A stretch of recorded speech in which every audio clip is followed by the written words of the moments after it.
Ladies and gentlemen, start your engines! It's official.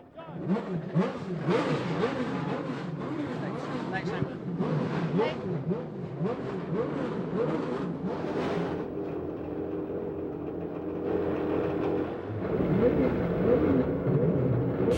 The American Le Mans Series season began in March at Sebring, the traditional opener, with one of the biggest, toughest fields in memory.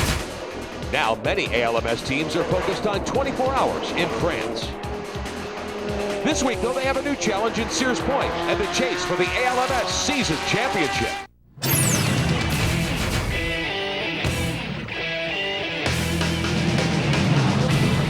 Welcome to a very soggy Sears Point, California. I talk about California, you think about May. It's not supposed to rain like this in May in California. And in fact, I believe it's caught many of these teams out. This morning, it was so wet that the cars were a full 30 seconds a lap slower than what they were in the dry. So it's certainly going to be a huge challenge for these drivers to try and get some grip on a very, very difficult circuit. Rick? From Sears Point Raceway in Sonoma, California, coverage of the American Le Mans Series here on Speed Channel. Today, round 2 of the 2002 season. It's the Grand Prix of Sonoma, presented by Foster's LUHR. Hello again, everyone. I'm Rick Benjamin, joined by Bill Adam. Glad to be with you this day. And Bill, what a change today. 2 days of sunshine here. Now it's been hard rain all morning and all afternoon so far. Yeah, and it's going to be a dramatic change for the drivers as well. Only 2 cars, those being the 2 front row Audis, will have good vision at least for lap 1. Then it's going to deteriorate immediately. But the car to watch, I think, is Jan Magnussen. The spectators can look for his typical spectacular wet rain drive. Very quick, we'll watch Magnussen try to come to the front here. There's another old element of excitement here this weekend. Many of these teams, more than 12 American Le Mans Series teams, will go to Le Mans to run the 24 hours next month. They had to go through pre-qualifying. What did that do to their efforts? A logistical nightmare if they don't have enough. Audi, for example, had to borrow the backup car from Champion. They have last year's Champion car. Corvette, 2 brand new cars. They left their cars over there in France. Conrad with a Celine has 1 car here, 1 in France, and Kevin Buckler, I think, is the story of the weekend. He had a great time at Le Mans. He's coming here with a lot of confidence. A lot of the new Porsche technology and maybe another secret weapon, Marino Franchitti. Buckler, of course, in the GT category. That car is the pole sitter, and that's quite a surprise. Well, the teams are preparing. It's going to be a tough afternoon for them because of the wet weather. Let's get an update. Here's Amanda Stratton. Well, another way that the weather is going to have a serious impact on this race is, of course, tyres. Now, everybody is going to be running wet tyres for the start of the race. And in GTS, there are 3 manufacturers that are going to be taking part. That is Pirelli, Goodyear, and Michelin. Now, traditionally, the Goodyears have had a very strong rain tyre, and that has benefited the Corvette team. But the Corvette team have 2 new cars here this weekend because their 2 old cars are in fact at Le Mans, and they have never run so much front camber on these cars. Is it going to work out for them this weekend at the start of the race? We'll just have to wait and see. As the field moves away, let's take a look at what Sears Point really seems like from the driver's seat with the help of some of our onboard cameras. Sears Point, 2.5 miles, 12 turns, a twisting track with blind corners. On board with Emanuele Pirro, the #1 Yost Audi. This is going up into a high-speed section of track, and look at how blind it is. Over the crest of this hill, resist the temptation to jump on the gas. Very slow and feed power on the straight. Now we're going to jump inside Ron Fellows' Corvette. Another blind corner. Now watch as we go to this long 180 sweeper. The tendency to hit the gas too early, but you've got to hold it in. Be patient, and now feed power onto the edge of the road. Another good straight, another good passing spot. The top end of the track, we're on board our 3rd car, the number 66 Kevin Buckler Porsche. This is called one of the hairpins, but it's actually a 2-part corner. Right to the edge and then sweep back in. And up ahead, you'll see the track twisting, but that's the straight. The fastest section of the track up ahead. The final corner, this is turn 11 and leads onto the front straight, so it is critical to get a good launch on this. The slowest turn on the track, you can see we're on board Alex Job, McKenna Porsche, right tight to the inside here. Feed power on up against that concrete wall and carry all the speed you can to get that good launch. Look at the number of dots around this track showing various gears. This is a track to keep you busy. Problems for one of the key cars in the field today, Bill Adam. This is John Field's 675 prototype car, 4th quick qualifier. Yeah, and I have no idea what I think actually happened at the start. It was maybe just a spin because, like, anything else, you have to get wet tires at the temperature. When they don't have any temperature, they don't have any grip. Now, this is actually our helmet cam. We have a small camera right inside the lining of the helmet. So any place he's going to turn his head to look, we're going to get the benefit of looking at it. You can see he does have power at the telemetry on the steering wheel, trying to restart it. A frantic time for him right now. Taking a look there at the telemetry, the readouts that are on the steering wheel. Let's take a look now at our Army starting grid, and we'll tell you more about the 4 categories of race cars that you'll see here today. Well, the most exotic of all, the LMP 900, 1,980 pounds minimum weight. These are the monsters, the most technologically advanced cars in the world, and there it is. That's the best today, the LMP car. Johnny Herbert, Andy Wallace, Tom Christensen, ADT champion, their first ever pole. The LMP 675, less weight. See, they're down to 1,485 pounds, and they also have a lot smaller motors. But a track like this, without having long straights, could easily be a challenge. John Field, Rick Sutherland, they're Lola blindingly fast. Moving down to the GTS class, these are the big thumpers, the Corvettes, the Vipers, the Ferrari. 2420 and up to 8 liters of displacement. Massive horsepower, lots of torque. And the fastest today, well, Canadian Ron Fellows and American Johnny O'Connell, that number 3 Corvette. They have been dominant in it. Finally, moving back to the GT class. The class today, nothing but Porsches between 2420 and 2750 pounds. They are not allowed turbochargers in this class with the Porsches. These are normally aspirated. And Kevin Buckler, hometown hero, along with Marino Franchitti. Great victory for them already in qualifying. Marino Franchitti and Buckler putting that car on the pole in GT, a major surprise. Now, we'll show you the rest of our starting lineup here today with the use of our speed strip at the top of your screen. 32 cars expected to do battle. One of the other features we're bringing you here today, we're going to have the ability to talk to some of Alex Jobe's Porsche drivers. And Lucas LUHR ready to talk to you, Bill. Well, we'll try this and hopefully it'll work. Lucas, this is Bill Adam in the booth. Can you hear me? Lucas LUHR, this is Bill Adam in the booth. Can you hear me? Well, we may be having some technical difficulties right now. We'll give it one more try. Lucas, Bill Adam in the television booth. Can you hear me, Lucas? Well, we'll try working with that to see if we can't get in touch with him. We did try this earlier, and perhaps the rain is playing havoc with our equipment as well, but he's on board the McKenna Porsche, and surprisingly, we thought they would be on the pole. As we watch the cars line up behind the safety car, getting some recon laps in here in the wet. Let's send it downstairs to Jan Beekes. Well, we were talking about John Field, and in particular what was happening with the 37 machine, and did he spin, or was there a problem? Check with the team. Maybe a similar problem to what Lucas LUHR is having. Electronics, something is wrong. It just stalled. He didn't get off course. He didn't spin. But right now, no power. Oh, boy. Tough break indeed. We were expecting that perhaps John Field and Rick Sutherland might be able to contend at least for a podium overall today in that 675 car. I agree with you, Rick. I think what the 675s did at Sebring, particularly that little MG when Johnny Kane was in it, just an astonishingly fast car. And it partly works out well because these are relatively high horsepower cars, 550, 575 horsepower range. And the lightweight just goes hand in hand. It makes it very agile. On a twisting track like this, where they really can't run a lot of horsepower, boy, they can be a real giant killer. And especially with the wet conditions, if they stay this way all afternoon. And wet, I think any driver here would like to be in one of those in the wet. And, well, look at Le Mans last year. And of course, the theory behind the 675 prototypes, eventually, the ACO thinks that these cars can certainly contend for overall victories at any racetrack at any time. All right, let's see if we can talk to Lucas LUHR once. Yeah, they're getting closer to us. Let's give us one more try. Lucas LUHR, this is Bill Adam in the television booth. Can you hear me? I think the water is playing havoc today. That's unfortunate because we were able to talk to him when it was dry, so something has gone astray here. Well, the weather conditions apparently improving a good bit because we've been able to get our helicopter up so that we can bring you some onboard shots. And one of the cars that we will be riding with will be the 23 car, the McKenna Porsche from the Alex Jobe team, Lucas LUHR and Sasha Massa. And we're being told by IMSA officials that this time by the field will start the race, although they'll start behind the safety car because of the wet racetrack. Let me try one more time here for Lucas. Lucas, this is Bill Adam in the booth. Can you hear me? Yeah, Bill, I can hear you. Now, the conditions look terrible out there. What's it like from behind your viewpoint? Well, honestly, I have to say the best thing is to change with you because the track is pretty nasty. I mean, there are puddles everywhere, water you cannot see because of the fog from the cars in front of you. It's really hard conditions. Yeah, we are on board your car right now. I can see out the front windshield, and it looks relatively good currently. It doesn't look like you have any sort of a defogging problem, and hopefully it'll stay good for you. Yeah, I mean, as the race goes on and inside the car gets hotter, then starts the fog problem. Right at the moment, you can see clear because all the cars are going slow, so the fog from the car in front of you is not so high. That's the problem later on in the race.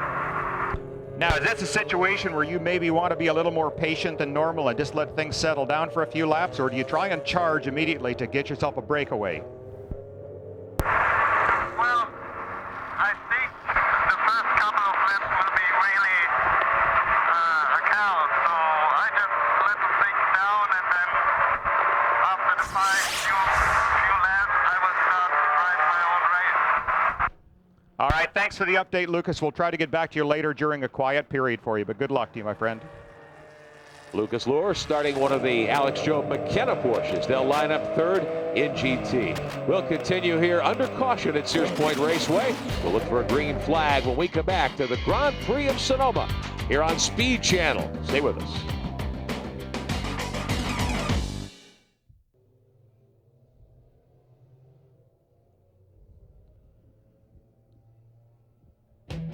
Speed Channel's coverage of the American Le Mans Series is being brought to you by Audi.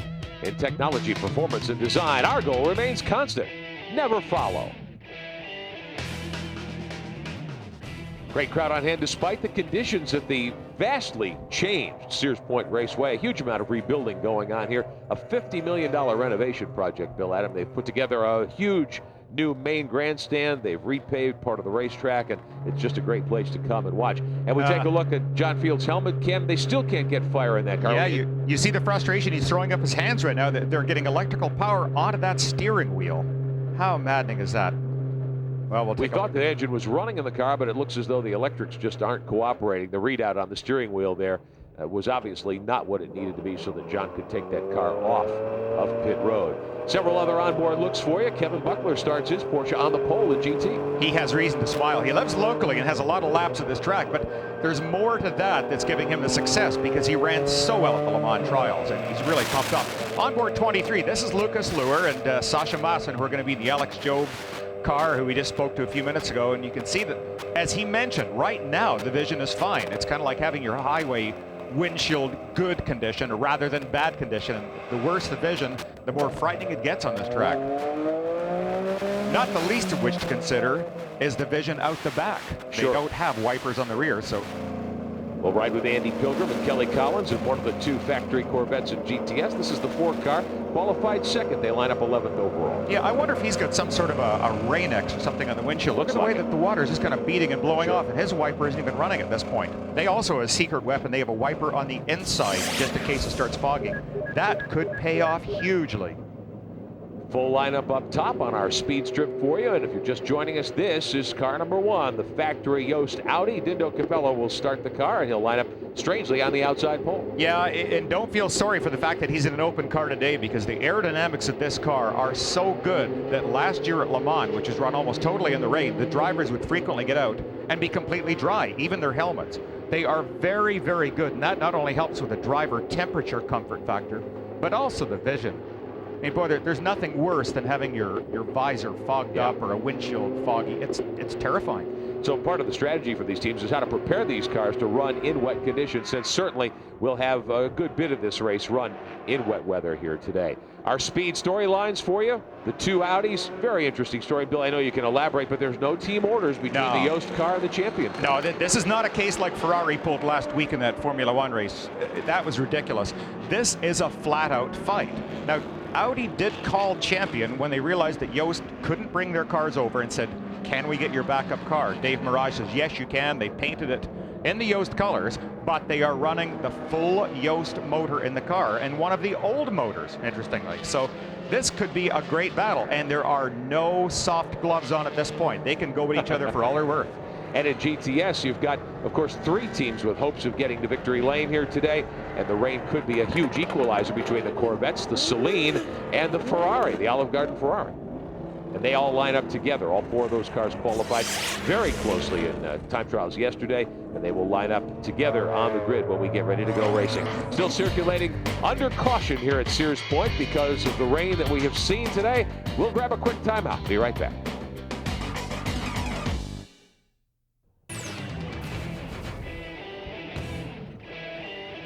Welcome back on Speed Channel to Sears Point Raceway, getting set for round 2 of the American Le Mans Series, the Grand Prix of Sonoma, presented by Foster's Locker. Second race of the 2002 season, the 2-month break between Sebring and Sears. Interesting because it gave many of these teams an opportunity to prepare for Le Mans, pre-qualifying 2 weeks ago. The race comes up in 4 weeks, of course, and you'll have extensive coverage right here on Speed Channel in the 24 hours of Le Mans. For these teams, it's added something, I think, to the mix this weekend. They had to think about what cars to bring, what cars to perhaps leave in France, and how to prepare for the entire rest of the American Le Mans Series season. And there are more than a dozen ALMS teams heading across the pond in June. It certainly has posed unique challenges for those squads. We had to ship everything over there without the car because we bought a new car over there. We shipped everything back just in time to the airport. We're driving a different car here at this race. The other car's out getting prepared. All the equipment's here. Then it turns around and goes back over again with the new car. It is really crazy, but it's working out. It's just a lot of work. In the beginning, it took a lot of paperwork, sorting out with the guys what was going to go and get shipped over for practice, then get back in the crate and get shipped over for this race, and then what has to go over and above that back over for the race itself. We ship one trailer back earlier and ship another one here, so we have 3 trailers available, and that was our lucky thing to go forwards. And we do only 1 car here now, which gives us really big busy in the moment. So now we should fly back everything from Frisco on Tuesday, then start working again and go to Le Mans. After the pre-test in Le Mans, we sent 15 people to Atlanta to our second base, and then the car was already there for repairing, and this was not a big deal. And you have to make that decision of what car do you use at Le Mans, what car do you keep here? Yeah, I mean, they're surprisingly different too, because really at Le Mans, because you're faced with a number of really, really long straights, you run as low a downforce package you can get away with. You want minimal drag and to try and take advantage of the endless top speed. Well, at Sears Point, it's almost the exact opposite. Here you want a ton of downforce because you've got so many high-speed sections. And it does basically require 2 completely different cars. It's a lot of work for these crews. But as we say, more than a dozen. I think the number was 16 cars representing more than a dozen ALMS teams will be part of the field for the running of the 24 hours of Le Mans that comes up on Father's Day weekend. Yeah, amazing. It shows the amount of work. I mean, Gary Pratt, the Corvette guru there. Gary's 19 years old, but you see he looks like he's substantially older because of all the traveling it's taken on. I want to show you what went on here earlier today. The morning warm-up session was extremely interesting. The rain was quite a bit lighter at this point in the morning, but this gives you an idea of how wet the racetrack was from the rain and still is, and this is one of the reasons why we've started this race under caution. This is the Nighthawk 675 car spinning. And even Yost. Yeah, there's the Yost car. One of the rare times you ever see that car backwards, and there's a car that you won't see backwards today any longer. Gunnar Jeanette put the 49 car, the Panos, into the concrete barrier. So the car was badly torn up. Bill Oberlin also put one of the Panoses in the tire barrier. That car was able to be brought off the grass and back onto the racetrack, and they will take the green flag. So we understand that when we come back from a quick break here, we should be ready to put the green flag out. And John Field's crew hoping that the Intersport Lola MG will be ready to take the green as well here at Sears Point.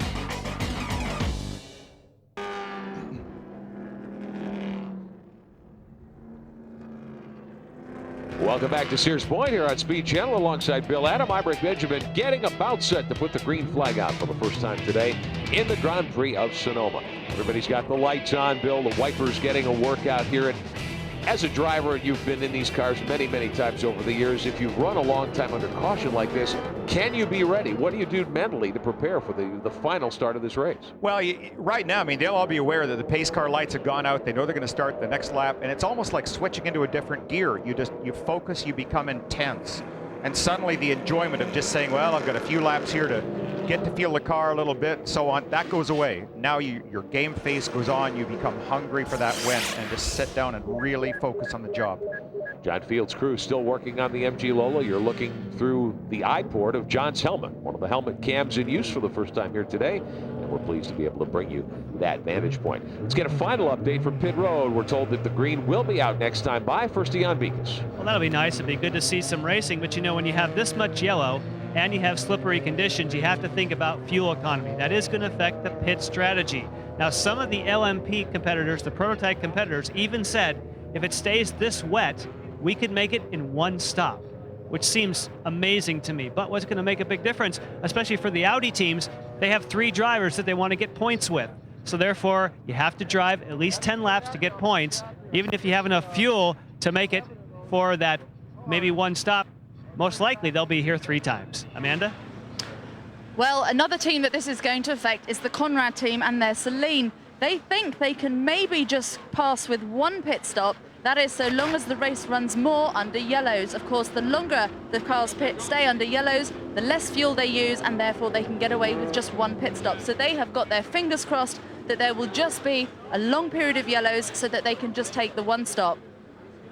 And for Borcheller and Franz Conrad, that could work out well. There are only 2 drivers in that car. I mean, I like Franz's theory. If it stays under yellow long enough, they don't have to make any pit stops. But I don't know, 1 stop, that may be stretching it too much. The Audis are in a pretty good position right now because they have a number of settings in their onboard black boxes where they can basically tune the motor for whatever they want. There's a setting for a pace car, for example, right here, where you're getting quadruple the mileage. And there will be a setting for rain where the power will come in a little bit differently, a little bit softer, so it doesn't get wheel spin. Ah, good. They got their, you know, I should have thought of this earlier. That's an MG. It probably has Lucas Electric. That would explain it, Rick. Back many, many years ago, that was not the kind of car you wanted on a wet day, oh, was my it? Lord, I've driven enough of those. It's a Lola chassis car with MG power. And John Field up through the gears. Look at the wetness, the moisture on his visor there, and starting to fog just a little already. Yeah, he'll be glad to get on the track right now to start focusing on the job at hand. He's probably still going to be a little bit concerned about the reliability, and I'm sure it disturbs him that the car just basically stopped as he left the pits. How frustrating that is, but to be expected with a brand new car. It's like a brand new street car when they come out. There are always teething problems. Our race today, 2 hours and 45 minutes under the clock, and since we started under caution, we put nearly 19 minutes of action on the board. The field coming around to complete lap number 6, but we should get the green this time by. Field will be 5 laps down, so his opportunity to perhaps score a top finish today goes away. Yeah, and I think the car really to watch is that car back in 3rd place with Jan Magnussen. Remember him at Mosport in the rain. It was, I mean, big front engine cars like that aren't supposed to do what he made it do. And watching him in the morning warm-up today in the rain, he was 7 seconds a lap quicker than anybody else. He is just so good. So he really, I think he wants to try and get by that Yost car as quickly as possible. And then in turn, Yost would love to get the luxury of a clear track. Look at Tom. Tom Christensen starting on the pole, single file start for the first time today. We're glad you're with us on Speed Channel, and the American Le Mans Series is underway. Oh, and Christensen absolutely nailed the start. He got just what he needed. He got a buffer, which will give him the luxury of being able to put the brakes on a little bit early, kind of feel his way around the track and not worry. Look at the Audi too, trying to get powered out, and there he goes. Oh, my. Paynos moves by to 2nd spot. That's the David Brabham and Jan Magnussen car. He got phenomenal traction off that turn. You saw the Audi actually kind of crabbing sideways a little bit of wheel spin, and Jan simply drove around him, got the power of the big Ford down to the ground. That's impressive. On board the Yost Audi with Capello at the wheel. And as you look ahead from the Audi, you can see the dark patches that the tires are leaving. The wet weather tires are able to throw up tremendous amounts of water, and you can see up ahead where the previous cars have gone, and that's exactly what you want to do. You want to try and follow in the footprints. But then when you get to the braking areas, you have to get off that eventually, and that's where it's a real game of bravery. It does appear that it has stopped raining here at Sears Point. Now there's a good bit of water still on the track, and it'll be quite a while before the surface dries out. Yeah, and Capello is having a bit of a problem there. He got in far deeper into that corner than he wanted, did not get it turned. On the other hand, it looks like that Magnussen has actually got better traction than Christensen has right now. Oh, I'm sorry, Brabham's in the car. It looks like he's got better traction than the ADD Champion car. So the 38 car and one car, the 62, Rich Grupp's machine in trouble. Hampton and Grupp, this is a 675 prototype, started at the back of the grid. Ryan Hampton from Scottsdale, Arizona, starting the car today, and he has spun out on the course. So there will be at least a local yellow for the lead down into turn 11 in the Paynos. Brabham takes over. And that's just what we talked about. Again, the Audi gets a little bit of wheel spin coming off the corner. Look at the Paynos. He is able to get so much power down. Brabham pulls away up onto the front straightaway. Christensen trying to hang with him. David Brabham very quick here in the first green flag lap. He is. He really has that car working well. There's one of the other Paynoses that now has a Mugen Honda engine.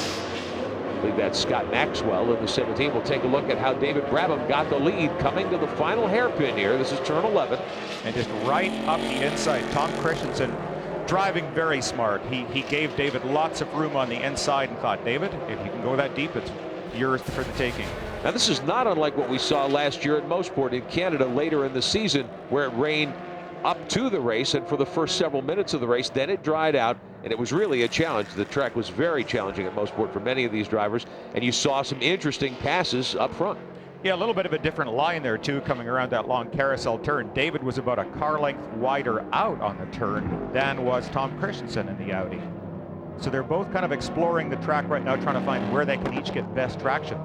In fact, you know, as I'm looking around, we may end up getting some sunshine later on today, because you can see it's getting substantially brighter. Our location right behind pit road, right off of turn 11, where they call the kink turn 12 in the front straightaway here, and it definitely has brightened up a lot in the last 10 minutes or so. Your second place car, the champion Audi, Tom Christensen, moving into this car for this weekend, because he's in contention for the driving championship. Yeah, he is, and he was brilliant to watch in qualifying yesterday. The battle that went on between Tom, between Emanuele Pirro and the Yost car, and wow, boy, there is a battle taking place right there between the Corvette and the Celine. This is right for on the its tail. top spot in GTS. Ron Fellows out of Canada starting the 3 car today, and he is the leader. Gary Borcheller in the 26 right behind him. I understand there could be a penalty assessed to the Celine, though, perhaps for passing under the caution. We'll find out more about that in a moment. Of course, the Celine facing heavy restrictions at Sebring for the season opener compared to what they had and what they could use power-wise last season. Some of those restrictions have been taken off for this race. That's right. They did lose 20 kilos in weight and got a little bit of a break on the air inlet restrictor that they said at Sebring. It just strangled the car. It took so much power away. Corvette having a bit of a problem there getting power to the ground, but they said again, to go back to that restrictor, with the additional size of the restrictor, they say that they're now getting a lot more power. And the car on the tail of the Celine, I think that's another great story. That is a green Ferrari 550 Marinello. That's Raffinelli Racing, the Olive Garden car. They've returned to the ALMS this year. It is a brand new car, and Mr. Raffinelli said that so far, even this early in this development, it's only its second race, he has already spent over $1 million. So money, no object. That's a lot of pasta. It certainly is. There's the 26 Borcheller. We're told there will be no penalty on the Celine at this point. So apparently the officials of IMSA conferring, deciding that Terry did not pass anyone under the yellow. But he is right up behind the Corvette of Ron Fellows for the lead in GTS. And Emanuele Vespetti in the Ferrari is third, working their way around the 2.5-mile road course here at Sears Point. Great crowd on hand despite the rain we've seen. Your leader is David Brabham.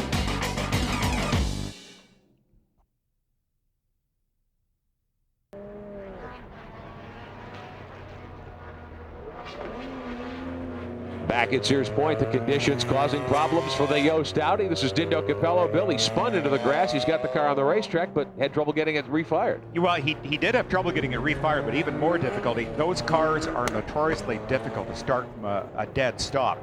And the fact that he's trying to go uphill, you almost have to rev beyond 6,000 and slip what is a very small, very fragile clutch. So it's really tough on that car to get it moving. Now we are under full course caution. Rich Grupp in the 62 car had gone off the course, backed into a barrier. Actually, Ryan Hampton starting the 62. He's up in turn 1 on the outside of the racetrack, so they will go and get the 62 car. He's not in a safe location right there as the field comes out behind the safety car for the second time today.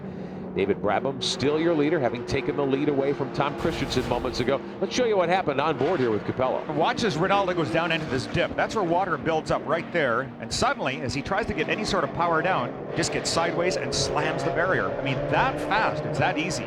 Now, the car didn't appear to have much in the way of body damage. I think he might have stopped without actually hitting the concrete. What do you think? I thought I saw a little mark on the right front wheel. That was my only source of concern, but I'm sure he would feel something through the steering wheel. One of the difficulties, this car is so good, it is so sophisticated to drive that the steering it's simply so good, it's hard to tell when there's damage on the front end. I mean, it's very difficult to feel a tire lock, for example.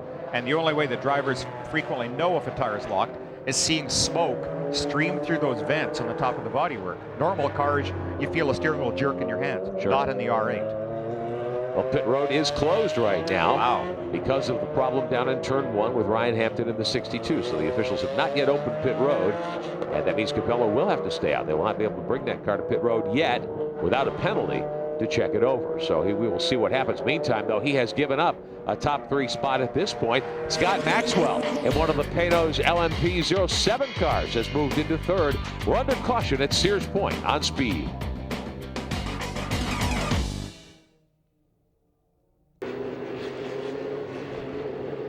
Back at Sears Point, Dindo Capello decides to bring the 1 car down onto pit road. He is unbuckling already, Bill. They'll do a driver change here. Well, one of the difficulties is that with the Audi contracts, they all are allowed an equal chance at the championship, which means they all have to get in the car. It's not something you want today. You would like to be able to keep a driver in, run a double shift, and save the time. Tigran Bikas. And you're correct, there is going to be a driver change. Frank Biela will be taking over the duties. Now, it should not take very long to fuel this car because they're not using a lot under these conditions. And they're also going to take the opportunity to check this car out to see if there was any damage when he got the thing around backwards. Now, one of the problems with the Audi is that this car is designed for the very high speeds of Le Mans. So therefore, it doesn't have the same level of downforce, let's say, as a Pano's. So that's going to cause the drivers some difficulty here today, because if it stays this slick, downforce is going to be the key. Under ALMS rules, of course, you shut the engine off to refuel and do the tire change. And look at him, he's trying to plug his helmet in. They forgot to put his helmet in. Somebody yelled to him. He's doing that right now. He's reaching across. I think he's got in. That's just the rev limiter blinking there, holding the car down to pit lane speed that's directly in front of him. So Frank Biela off pit road after a quick stop and a driver change. The second of the 3 drivers will wheel car number 1 here today. Michelin provides the tires, of course, for Audi and Pano's and many other teams. A leader in technology on the racetrack, and they're part of another large project that could change the way folks get around. Bill Adam has the story. In the American Le Mans Series, we've come to recognize the name Michelin as that of a winner. Every time the Audi crossed the finish line, every time the Pano's wins, it's on a Michelin tire. But this company does much more than just build these tires. In fact, look at this. Here's a tire you may not have recognized. This is the Segway HT, the human transportation device, and you can see they're Michelin tires. Now, to design the tire for this particular machine was really difficult because they had to have a tire with excellent traction. They had to have a tire to provide suspension because the Segway does not have a suspension, so the tire actually acts as suspension. And lastly, they needed a tire that also didn't mark floors. Quite a formidable challenge, but it worked. And this machine is a wild success. Now, Obi-Wan Benjamin and I are going to get a chance to try these now, so may the force be with us. Okay, Ricky. I'm ready.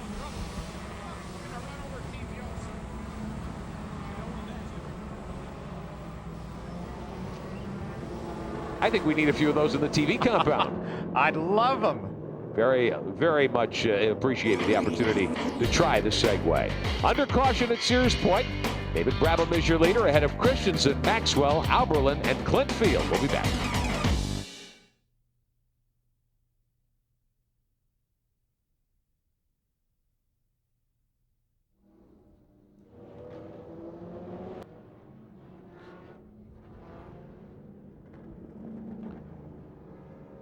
Welcome back to Sears Point Raceway here on Speed Channel. Coverage of the American Le Mans Series, the Grand Prix of Sonoma, second round of the 2002 season.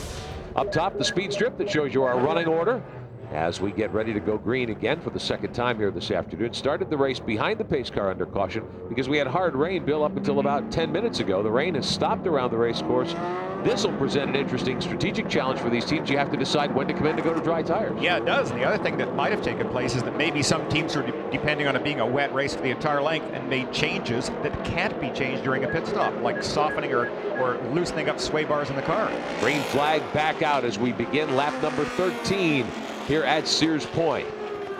Taking a look at your leaders, here come the GTS cars. The 3 with Ron Fellows, that's the Corvette out in front. Now, we thought that the Ferrari Naspetti in the Olive Garden car had taken the GTS lead. IMSA officials put him back behind. They ruled the pass had come after the yellow was waved. Trouble for the Nighthawk car again. Looks like they have spun coming up onto the front straightaway. The 11 car, and that was Chad Block at the wheel. We'll take a look here as the green was reappearing coming through the final corner. Oh boy, just that little bit too much power. You could see that he was trying to take a tight inside line to maybe get a good run on a couple of the GT Porsches, and that's all it took. Steve Knight and Mel Hawkins, of course, the primary drivers for Nighthawk. Chad Block is an instructor here at Sears Point. He's joined the team this weekend. They're very high on his capabilities, but the car just got away from him right there. On board, riding with Andy Pilgrim, Kelly Collins in the GTS Corvette, but they are not having a good outing here. They've fallen back to 14th spot. Yeah, I wonder what's going on with that car. They did have that one minor problem during practice and qualifying sessions where they put the car off track, but we didn't see very much damage, and the crew said it was only some of the underbody that was damaged. So maybe they're just simply playing a waiting game, and perhaps that is not bad strategy. Sometimes you send out one car as a rabbit, one car to kind of wait until it gets better conditions before they start forcing a pace. Kevin Buckler got around the 4 car and the GT points, rather the GT pole sitter, the Racers Group Porsche. And there is the Cycle Porsche in GT, the 52 car, the Cycle Motorsports machine closing in on Pilgrim as well. Yeah. I wonder if they just missed the setup completely. No, you know, something is definitely wrong. Look at how twitchy that car is coming off the corners. You can see the Porsche looks noticeably more stable. Here we're on board with the Alex Job car, Sasha Massa. He is right on the tail of that Olive Garden Ferrari. That's the green 550 Marinello up ahead. Wonderful sound, 5.8 V12 motor. Terrific, and you can see that the rain equalizes things so well. Well, here's a car with a lot less power, but he is just behind the GTS battlers up ahead. Lucas, one of the Porsche factory drivers, one of 4 that wheel the Alex Job Porsche, sponsored by McKenna Porsche out here on the West Coast. And there the 2 team cars are, the 22 and the 23, nose to tail, up through the top part of the racetrack here at Sears Point.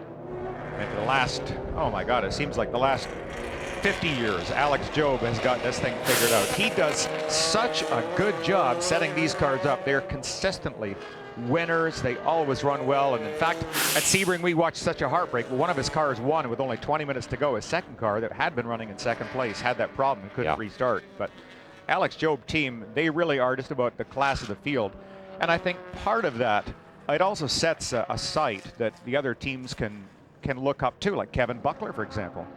And the Nighthawk car, Chad Block, had taken that car behind the wall for now after that spin coming out of turn 11 just a few moments ago. Showed you also the 675 category pole sitter, John Fields' team. They had that electrical problem, couldn't answer the call at the start, missed several laps. Well, now they've been penalized for working on the car while the motor was running. So John Fields' day continues to deteriorate here at Sears Point. Meantime, in GT, great battle between the 2 McKenna cars, the 2 Alex Job machines, the 23 with Lucas LUHR at the throttle, right in the lead at the moment, in 11th spot overall. Yeah, and I suspect this is really formation flying right now, that Alex Job will be on the radio to both of them saying, don't battle each other. He may not necessarily have team orders, but I think he'd probably tell them not to fight at this point. Really solidify a lead if you can. Get ahead of the rest of the competition, but don't you guys fight each other. The GT battle for the lead here between the 2 Job cars. Behind the battle for GTS dominance, the Ferrari has faded back to 3rd. Looks like John Fields' afternoon may be over very early. Let's check in with Jan. Well, actually, his afternoon is over just for the moment. You've climbed out of the car, but the car seems to be okay now. What was the problem in the beginning? Yeah, well, first of all, high wind in Taylor. That's the bright spot of my day. Now, we had an ICU unit that got water into it. Sitting on pit lane, we had it covered. And it's unfortunate, and it seems to be fine now, but it just got water in the box. Just a case of drying out. It feels nice and clean now? Yeah, it does. I mean, the car's very nervous in the water, though. I mean, it's not like the 900s for sure. But we'll get to know it better. All right. How do you like that helmet cam? That's pretty cool. I don't even notice it. But it looks nice. So. Thank you, John. Hi, Taylor. Hi, Wendy. So John Fields stepping out of the 37 for now, and that should put Rick Sutherland in the car. The car apparently will continue. They were so successful at Sebring and had high hopes here this weekend. They were amazing. That thing was so fast, and I think it's particularly encouraging for them with it being this new, that this basically it's just starting its development program, going so quickly, so early. That really is exciting. In GT, it's the 2 Alex Job Porsches, the 2 white and yellow McKenna-sponsored cars running 1 and 2. Lucas LUHR in front, York Burmeister in 2nd spot right now. The 22 Bergmeister starting in that car. David Murray is next in line in GT, and David teaming with Larry Schumacher this weekend in the 99. It's good to see David back at the wheel and Larry back in competition, and they've got a good day going. Meantime, your overall leader continues to be David Brabham in the Panos, and he has put some distance on Tom Christensen, who's about 2.5 seconds behind. Amanda Stratton, Jan Magnussen, Brabham's teammate, has to be very pleased at the early lead that Brabham has achieved here. Now, Jan, you were absolutely jumping for joy when David pulled the move on the champion car. Yes, the best start we could have hoped for. This morning in the wet, the car was very good. And when David called back before, he said the car was handling well. And so we'll see. At the moment, everything is looking really good. Now, it was an interesting call. We were expecting you to start the race because you have a reputation for being a spectacular driver in the wet. Well, David's doing a good job, so no need for that. Now, you're obviously really happy with the way the car's set up, and you're only expecting to have one pit stop. Would that be right? Don't know. No news there from Jan Magnussen, thanks. Refusing to show his hand this early in the game. He is so much fun. I talked earlier today with one of the Michelin tire engineers. They're saying that this morning after this session, where he is 7 seconds ahead of anybody else, Jan comes in and goes, "Can we do anything for the car? Is there anything we can do to make it better?" And he goes, "No, thank you."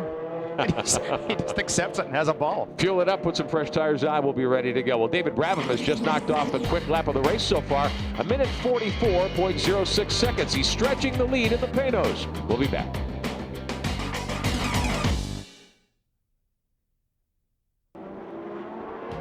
Back at Sears Point Raceway here on Speed Channel alongside Bill Adam. I'm Rick Benjamin, watching your leader, David Brabham, in the Panos. In the wet weather conditions, when they put the green flag out, Brabham with a great move to get around the one. The Team Yost Audi of the 38, the champion car that Tom Christensen is driving, and he has pulled away. And Bill, right before the break, we had said the lead was about 2.5 seconds. Tom Christensen ran a very good lap, got it down to 2. Now it's nearly a 3-second bulge, so Brabham's got the bit in his teeth here. Yeah, the car really is performing awfully well for him. You can see that, well, there's the 38 right there. There's the ADT champion car. So Christensen is not letting him get too far away. And one of the things with the Panos, it should be somewhat easier to drive in that it's a non-turbocharged motor. You can kind of squeeze the gas down in gentle little increments, where when a turbo comes on, it's a little bit more abrupt. As sophisticated as these turbos are, it's still a little bit more difficult car to drive that way in the rain. Now, these cars ran about 1:23, 1:24 during practice and qualifying in the dry conditions. You just saw the time, the quick lap of the race so far. We said Brabham had turned that in. Well, just a moment after that, Christensen ran a 1:43 and change for the best lap of the race so far. But the rains have stopped. You can see the track drying in the groove. It looks good. And now the question, Bill, really starts to become, when do these drivers realize they have to come in and take the wet weather tires off the cars? Well, they're going to try and run as long as possible, and it becomes a huge gamble at the pit stop because they can see the skies really are looking fairly good. So when they do have to come for fuel, do you gamble on maybe being able to go an entire second stint? I don't know. I think I'd go to slicks at this point. As dry as the track seems to be getting in the groove. It's easy to say up here. I'm in the booth. I'll say, yeah, I'd go to slicks, Rick. Watching the Corvette. That is the car that's leading in the 675 category for Archangel Motorsports. That's Ben Devlin and Dave McEntee in car number 13, and that is a Pilbeam chassis car with a Nissan motor. You saw David Brabham, the overall leader, go blasting by on the short straightaway. Devlin out of England, very fine young driver. And the Archangel team, they're also fielding the Nighthawk car here this weekend. So Mike Johnson and his crew, they've got a very busy weekend going on. There's Christensen in the champion car, the white number 38. Swinging around some of the slower traffic, moving by Devlin. Ben Devlin right there, another one of these new youngsters in the race. He's only 19 years old, and I think he's got 21 years of experience. Packed into that night. Oh, yeah, amazing. Watched him run very well in another series last year, and he's certainly showing a very good amount of skill here in the early going at Sears Point, tucked in behind the 79 car, one of the GT Porsches. It's the car of Justin Jackson and Mike Fitzgerald. Fitzy, a veteran, of course, of these types of cars. J3 Racing, the entrant there. Mike out of Fountain Hills, Arizona, in that 79. And still a mystery of that number 4, the Andy Pilgrim Corvette. We still don't know why that car is going so slowly, but he is strangely way off the pace. Like, for an example, right now, he is running about a 1:59 lap, and his teammate Ron Fellows is running a 1:51, so 8 seconds a lap slower. Real problems there. Jan Beekes, what's the Corvette team saying about the 4 car? Well, we'll see if we can find out. Gary Pratt, you're on the radio with the car number 4. Is there a problem? It seems much slower than your other car. No, I don't say there's a problem. He don't know why yet, if he's got a tire going down or something, but he just can't get hold of the racetrack, just no grip. So he's taking it easy, and hopefully there'll be a caution. We can get him in, see what the problem is. But he's having a hard time getting hold of the track. And the other car obviously doesn't have that problem. Right, yeah, he's running pretty good. Thank you, Gary. Okay. GTS Ron Fellows is 9th overall, leading the category ahead of Franz Conrad in the Celine and Emmanuel Naspetti in the 0 car. They're 1, 2, and 3, but Pilgrim stuck back in 19th overall and in danger of going another lap down. Fellows is stretched out in 9th spot, the advantage over Franz Conrad, who was right behind him in the Celine not many laps ago. Oh, and I think part of that too, that Ron is an extremely intelligent driver. Oh, car is every place up there at the top of the hill. That's one of the panos with the Mugen. You see there's the Yost Audi sneaking by without, thankfully, I think there's only one little piece of dirt on the track, so that's okay. That's Hugh Plum in the cycle Porsche, the 52. I think he might have gone off to get away from the car that spun in front of him. That's quite possible. I mean, look, now see, his tires are still dirty because he was off in the mud and you saw him slide. And also look up front. Christensen is really closing in now on Brabham. He's got the gap down to 0.8 of a second last time by. It'll be much less than that as the field comes across the start-finish line in just a moment. Look at Brabham push high in turn 11. Now they come to the kink, turn 12. And we'll show you here how the gap has been narrowed over the last 3 trips around the 2.5-mile course here at Sears. Something too, as we watch them go around that hairpin, you see that as it's wet, they are not putting their inside tires on the painted surface. And as it dries out, you'll see them get right over top of the paint. But while it's wet, the paint is so slippery, they want to avoid that at all costs. And when the cars crossed the start-finish line just a moment ago, Christensen had the gap down to 78/100ths of a second, and now he's about a car length behind David Brabham. Christensen reminds me very much of Alan McNeish when we watched him a couple of years ago. He is so smooth and so precise in the car. The car right there, it's got these little tiny slides that's going on right now, but he's controlling it so beautifully that you can hardly tell the car is sliding. The lead belong. I'm sorry, go ahead. No, I was just going to say, he's just so masterful. Right there, another one. Just that beautiful control, really, really good. The back end of the car is breaking away. 45 car at GTS off the racetrack in the mud, one of the American Viper Racing cars. Oh my God, and that's his tires will have virtually 0 grip right now. Shane Lewis, the great veteran from the West Coast, a very fine closed car driver, losing it coming down the hill there. Shane was running in 4th spot at GTS in that Viper, but he will lose a lot of ground here. Apparently he stalled the car. And luckily, most of the mud that he has tracked back onto the track is not on line, so that doesn't really create too much of a problem, but still, the other drivers have to watch for it. Oh, look at this. Oh, come on, Shane. One of the Panos is with the Mugen power plant. They're sneaking by on the outside. Looks like a little bit of body work coming away from one of the cars. Yeah, I think that's off the Viper. A lot of trash up under the fiberglass fenders there, certainly. Now, you and I walked through this mud earlier, and it is so sticky. It's just terrible. Hadn't played in the mud like that in a long time, though. It was like going back to my... I can wait a long time ago to play in it again, too. Definitely sloppy conditions here at the moment, although the track is drying out nicely, and the rain had stopped quite some time ago. Battle for the lead. It's just a couple of car lengths separating the Panos of David Brabham. That's the blue and red car. And the 900 prototypes, and right behind him, the white champion Audi. Tom Christensen from the factory team doing the driving in this first stint. Christensen continues to look stronger and stronger as the track is drying, and I think it might come down to trying to almost use a snooker move here, trying to get by slower traffic, and if somebody gets held up, that's all it'll take. 2 GT leaders continue to be those 2 Porsches you see from the Alex Job team, the McKenna Porsches, the 22 and the 23. Look at Christensen trying the outside move. Christensen, he's trying to use the Porsche as a pick to get the lead from Brabham. Couldn't do it on board with Lucas LUHR. Wow, is that a spectacular picture? Now, Lucas LUHR also, he has lost the lead for his class. That's his own teammate. York Bergmeister getting by. Got the Ferrari directly in front, so Brabham able to maintain the point for now, but traffic may change that here momentarily. Yeah, and this is just it's a terrible place to be. See, there's the difficulty too, is that right now to try and get by slower traffic, you have to go offline. You've got to leave that nice, safe, secure, drying line that you've been on for so many laps and go onto a piece of the track that you haven't driven on. So you really don't know how much traction you lose. So Brabham continues to keep the lead in the Panos. Nearly lost it in the corner there. We've had a lead change in GT as well. It's Jörg Bergmeister on top of the GT category. Willie back at Sears Point.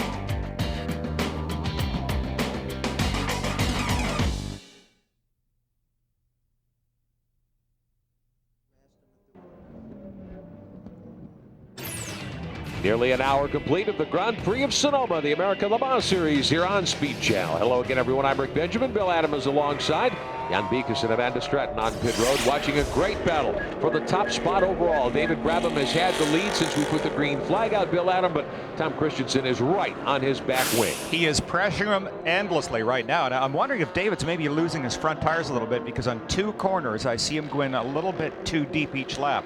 One down at the hairpin that leads onto the front straight. He really doesn't get the amount of front bite that he wants at that point. And there's another one too. It just seems to show that the car is pushing out much more than it had been. So perhaps the Audi is being kinder to its front tires right now. Leader is still David Brabham, trying to find probably some wet places on the racetrack to run, because they are still on rain tires. Yes, that's a good point. And they do want to keep those rain tires cool. They can overheat very quickly and start chunking quite fast, like actually throwing bits of rubber off the tire. They blister is what happens. Through turn 7, the hairpin, heading through the S's, the backstretch as it's known here at Sears Point. One of the Panos is the 51 car is on pit road. Let's go downstairs to Amanda. Well, the 51 Panos has come into the pit. Bill Auberlen is staying in the car, and they have got scrubbed Michelin slick tires ready to put on. So as soon as the refueling is over, the new slick tires, or the scrubbed slick tires, are going to go on. These guys are moving on to dries now. You know what? I agree with that. Yeah. I think that's a good call. This track is dry enough. The only real part where it's difficult or dangerous is when you do have to go offline. And that you have to be so careful, because one puddle and the tire will instantly hydroplane. As long as you're on a damp surface without puddle, usually the heat of a hot, slick race tire is good enough to still give you good traction. But the puddles are terrifying when you do this. Uh-oh. Troubles for the 99, the Larry Schumacher car. David Murray on board. Looks as though he's got a tire or perhaps a suspension failure in the right front corner of that car. Yeah, I think it's something has broken, because the tire was just motionless at that point. So Murray bringing the car around very slowly. We'll take another look, and there you see. Yeah, look at the angle it's on, too. I think something like maybe the spindle or the upright is broken on that, because it has gone backwards and is being held into the bodywork up itself. Under the bodywork. Yeah, he's three-wheeling definitely at this point. So David Murray, one of the great Porsche GT drivers in this country. So his afternoon is over early. He's at speed coming around to pit road, and perhaps Larry Schumacher's team will be able to fix that, but we will certainly see what develops. Now, Auberlen was 5th on the lead lap when he stopped, Bill. First of the leaders to come in. So Auberlen, who's a very good tactical race driver, he may be in great shape. You're on board here with Frank Biela in the Yost Audi now. Take a look at the telemetry as Biela gets this car back in contention. Yeah, it's amazing. This car is so fast. I was lucky enough to drive it a few months ago and do an article for Car and Driver magazine, and it is astonishingly quick. I mean, it was 0 to 60 in about 3.3 seconds. That's fast, but then 60 to 100, your second segment was only another 3.5 seconds too. So the acceleration is virtually endless. And it's hard to imagine a car going from 60 to 120 in the same time as a Corvette will go from 0 to 60 in first gear. That gives you some idea of the force of the acceleration. Look at how gently he's driving, just accelerating very softly. Still damp conditions at this point. Yes. And they're still on rain tires. And even on damp conditions, going down here, over 1.5 Gs. 1.67. Now the acceleration. Up the short straightaway to 7. Boy, what a wonderful car. Can you buy that for me, Rick? I'm a little short this month. You've got the inside track on I'll this. buy you driving the shoes. Biela to the S's. Biela is 4th overall, and he is 1 lap down, not on the lead lap at this point, not a full lap down, but 1 lap behind on the score chart to David Brabham and Tom Christensen. Meantime, for 5th, 6th, and 7th, the 2 Pano 07 cars from the MBD team battling. The 18 and the 17, Didier Deradiges is the 18 and 5th overall, Scott Maxwell 6th overall, and Chris Dyson. And the Dyson, Riley, and Scott, the oldest car in the field, I think it'd be safe to say, 7th overall. Didier Deradiges, remember, used to be with Raffinelli's team. He was a teammate with Nemo. And Scott Maxwell, he's a Canadian, known Scott for many years. He has driven a variety of cars, everything from Porsche, Rothmans Cup racers, all the way through, right up into the LMP cars. Very consistent, very smart driver. These were the two new generation Panos chassis cars purchased this year by the MBD team after the Panos group decided to go back to the 01 chassis that they had started with in the middle of last season. Here's Chris Dyson, the familiar Thetford Norcold 16 car. Chris, the son of team owner Rob Dyson now, and doing a really fine job behind it. He is doing a nice job out there. He's being very patient with this car and not forcing it. We haven't seen any signs of trouble from him. Oh, Kevin Buckler. Yes, Kevin Buckler is getting out of the car, and in fact, it seemed like the team was not ready. For Marino Franchitti, of course, younger brother for Dario Franchitti, was not ready. Had to quickly put the helmet on. Now, I think that he normally, I'm not certain of this, but I noticed he did not have the Hans device. I thought that Marino normally wore the Hans device, but to save time, he quickly just jammed the helmet on, and this appears to be an unscheduled stop.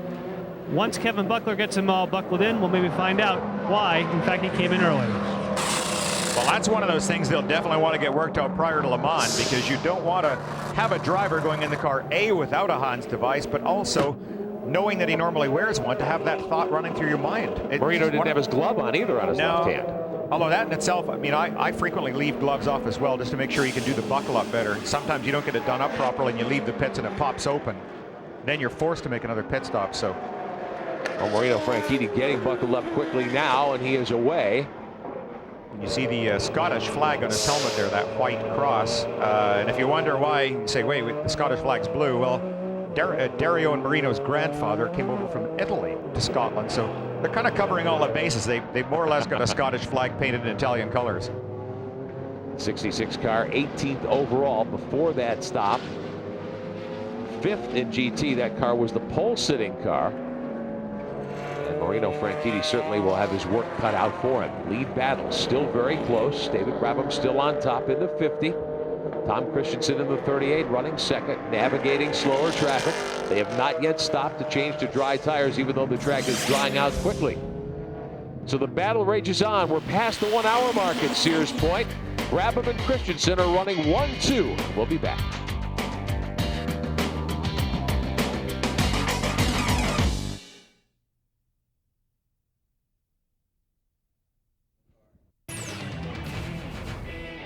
Back on Speed Channel from Sears Point Raceway with coverage of the American Le Mans Series.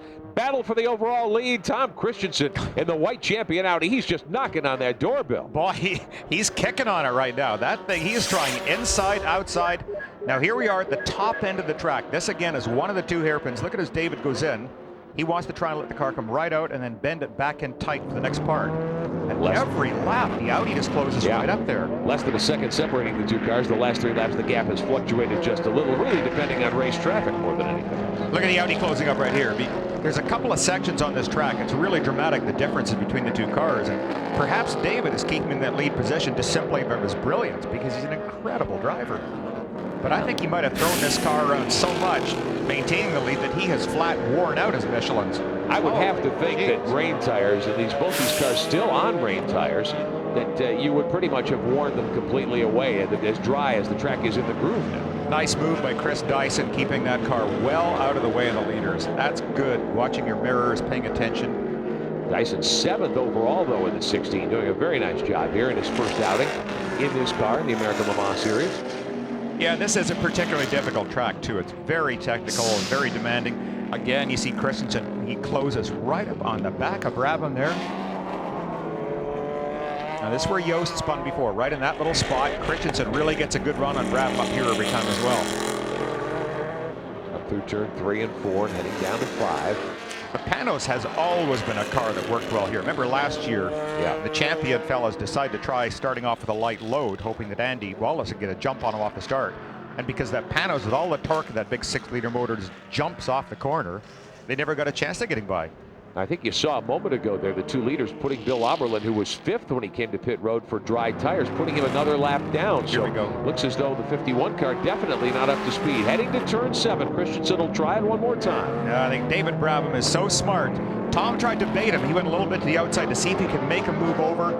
Brabham didn't fall for it, just held his ground, kept the car exactly where he wanted it, and that's the proper thing to do. Of course, the son of the former world driving champion, Black Jack Brabham, Amanda Stratton. What kind of strategy is the Panos team looking at right now? Well, they actually don't seem to have much of an idea what to do. They just had slick tyres out here now for the number 50 car. Then they took those away and brought out intermediates. It seems that the number 51 car that came in a minute ago, that's the car of Bill Auberlen and Brian Herter, that car went out on slick tyres and it really wasn't ready for it yet. So they're just waiting to see. It's also a really tough call because, of course, he's dicing with the Audi, and it's just going to be who can make the decision to come in first. These guys don't know when they're going to be pitting, so it seems they're waiting to take the lead from Audi, and they have got no tyres out here, as you can see, so they're obviously still scratching their heads.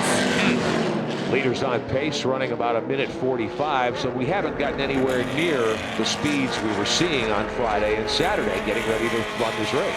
No, you know what? I can't believe that they haven't already made a decision. I think you have to go with slicks at this point. But right now it's a bit of a mind game. Nobody wants to bring their tires out to show the other guys exactly what they're doing, hoping that maybe they'll make the wrong decision. Well, intermediates could well be the way to go. As we mentioned a moment ago, Auberlen has gone a lap down after going to slick tires, and he was very quick. He was up in the top 5. Yeah, I still don't think so, Rick. Generally, intermediates are less great than full wets, and they're less great than full dries. It's just one of those things that you go, geez, when do you use it in fog? Or in snow, perhaps. Yeah, snow would work. The 675 leader continues to be the Archangel car, the red, black, and white machine. Ben Devlin in car number 13, getting lapped by the overall leaders as they work to the S's. On the backstretch, there's Brabham still out in front, and they're coming up on the cars that are running 5th and 6th, and with them a lap down. Just amazing. It's great fun to watch exceptional talent in any field, whether it's a painter or anything. And both David Brabham and Tom Christensen are absolutely at the best of their game. Here's another shot. Scott Maxwell there in the white Panos moving out of the way of the leaders, and here comes Christensen inside. He may have him here. Oh man, so close. But again, he's on a painted surface. He just can't do it. You saw the little Mugen right behind him. Yeah. All of a sudden, he's staying out on the surface with a lot better traction, and Tom couldn't get any power down the Audi. Christensen was held up there briefly going to turn 12, the final kink before the start-finish line. Let's show it to you one more time. See just how that played out. Christensen was sizing up Brabham to try to get him on the inside here. I thought he had him. That was perfect. I mean, David gave him a really good opening, but Tom realized he couldn't get down the inside without locking wheels and T-boning David. I mean, really smart driving on both these fellas. But again, how quickly Tom is able to close the champion ADT car back up. That's really impressive. He pulls right back up, and I think that's a sign that he's got a superior vehicle right now and is simply biding his time. On board with the 4 of Andy Pilgrim, that Corvette and GTS continuing to struggle. The 4 car up to 12th now. They're starting to gain some ground. Perhaps they're finding the grip that they were lacking earlier. Look at Brabham get sideways. For the lead, Christensen gets by as Brabham wiggles the 50 car, and there goes the champion ADT 38 car to the lead. Well, this is going to bring a cheer from the crew. This is really great. I mean, it was such a rewarding thing for them yesterday. You saw that the qualifying battle went on and on.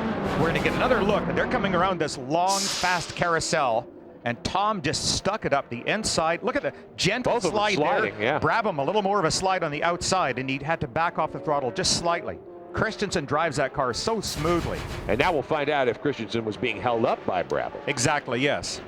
There's your 675 prototype leader, and here is your overall leader in the 38. Well, and right there you see he's able to pull out a pretty fair gap, but that's not necessarily indicative. He may have had the brake of traffic coming down. Closing in on Didier Deratigas in the 18. 5th overall is Deratigas, but about to go a lap down to Christensen in the champion car. We'll grab a quick timeout. More coverage of the Grand Prix of Sonoma straight ahead.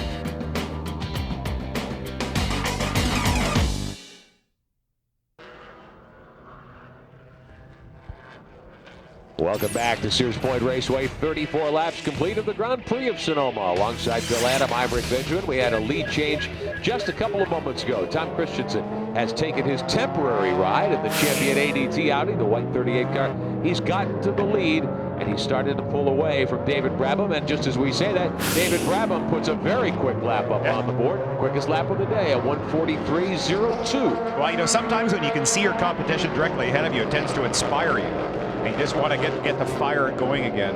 And talking about the tire choice and the drying racetrack, everybody started on wet weather tires.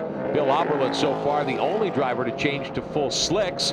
We're getting reports that there might be a little bit of rain coming back into the picture here, so that will further muddy the waters. The GT leader, meantime, had come to pit road a few moments ago. Let's get an update. Jan Bigas. Yes, both team cars for Alex Job and Lucas LUHR. We had a chance to talk to you at the beginning of the race about how bad the conditions were. How are they now? I mean, the track is a lot better. In the beginning was a lot of water and a lot of aquaplaning. Now it's drying out, so we changed now to slicks with Sasha because for the wet at the moment it's just too dry. It appears, though, there are still some places on the racetrack where there's water running across, like right across from the pits. Is that going to be dangerous on slicks?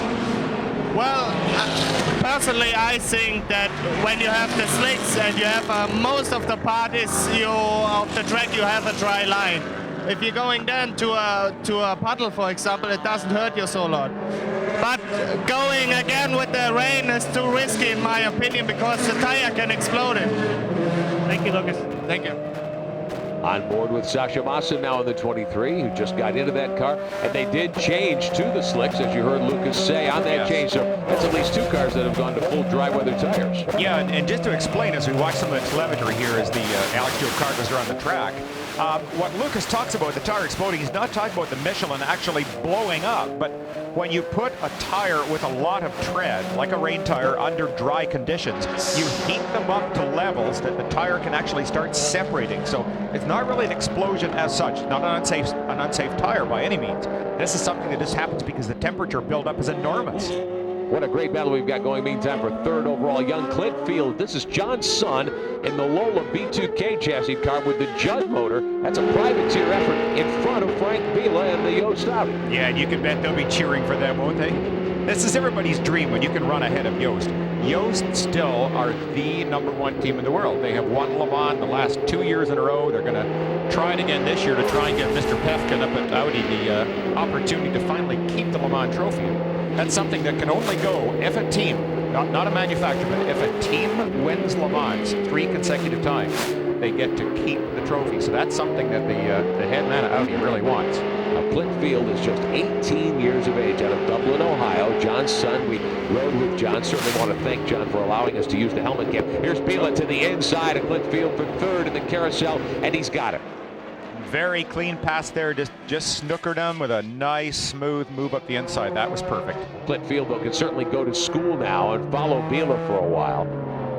Learn what one of the great road racers in the world does behind the wheel of arguably the best road race car. I think it has to be. In fact, you know, it may go down in history as being the finest racing sports car ever. You look at the record this car continues to put down, and it's just astonishing. You get some of the best minds in the world that are trying to come up with cars to compete with and beat this, and they haven't done it yet. Now, these are prototype 900 cars. If you're just joining us, these are the fastest cars in America Le Mans, or at the 24 Hours of Le Mans, which we'll see. We'll be there for you next month here on Speed Channel. Coming up on one of the GT class Porsches. Here is Vila in car #1. And just to explain, Bill, for folks that weren't with us at the top of the broadcast, the factory Yost Audis, usually there are 2 of them here. This isn't even one of their cars. Their cars are still in France preparing for Le Mans. Yeah, quite remarkable. I think it's one of the greatest stories of generosity and fair play that I have ever heard about in racing, that when they realized that by missing this race they could effectively throw away any opportunity they had at winning a championship of the ALMS, they turned to Champion. And Champion said, yes, you can have our car from last year, which is not like saying you get my year-old race car. This is just as fast, and we saw that through qualifying. I mean, there is very, very little, and they took it, they put some of their own special pieces on, which Champion don't have, and the car is right there. It's fast as anything on the track. So maybe like going to the Kentucky Derby and your horse breaks his leg and your chief competitor says, here, take one of mine. Well, Vila is certainly doing a good job with this horse right now. He's up into 3rd after making an unscheduled stop earlier. In GT, meantime, one of the machines on pit road for a tire change and fuel. This car had taken the GT lead. This is the 79, Justin Jackson. And the pit stop should put Sasha Masson in the 23, the Alex Job car, back to the lead in GT as he moves in behind car number 62, one of the 675 prototype cars. The 675s, to me, Bill, are so interesting because of the variety of motors. This is a Mazda-powered car, rotary-powered car. Yeah, it really opens it up for a lot of cars. We just got information too of a new one today. There's a motor built in England called a Millington, which is a little 2-liter aluminum block. It's a 4-cylinder, and it was kind of built for the under 2-liter sports car racers, and a lot of vintage racers use these things. Well, they've taken this and they've started to work on it, and suddenly 550 horses. It should be a contender. So Sasha Masson has taken the GT lead back in the 23. The front runners are due on pit road shortly. It's still Tom Christensen and the champion Audi showing the way.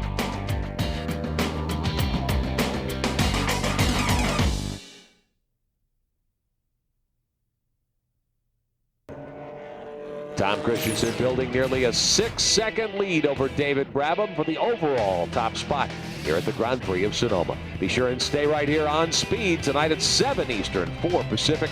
All the day's motorsports news. Plenty going on, of course, right here at Sonoma. Trans Am and Motorsports Speed News tonight at 7 o'clock Eastern, 4 Pacific, only on Speed Channel. And you know what, Rick? I'm going to continue to go with the dry tire theory that I can see a lot of clouds around the area of where we are, but basically this track is looking better and better all the time. Well, you're going to have to stop at least once more, if not twice. Let's get an update from pit road. First, Jan Minkus. Well, I can tell you that the champion Audi, our leader, will be on pit road here shortly. They could go longer on fuel, but they decided they wanted to come on pit road to get the dry tires after some long discussions with the Michelin engineers. Johnny Herbert will get into the car, and so shortly we'll see the champion Audi on pit road. Amanda? I think the Panos is going to be in even more shortly than that. Jan Magnussen is getting ready to get in the car, and after much discussion down here in the pits, they have decided to go for full dry tyres and not the intermediates. They were having a lot of thought as to which ones to go for, but it's full dries. Jan is now up on the pit wall. We expect that car in any second now.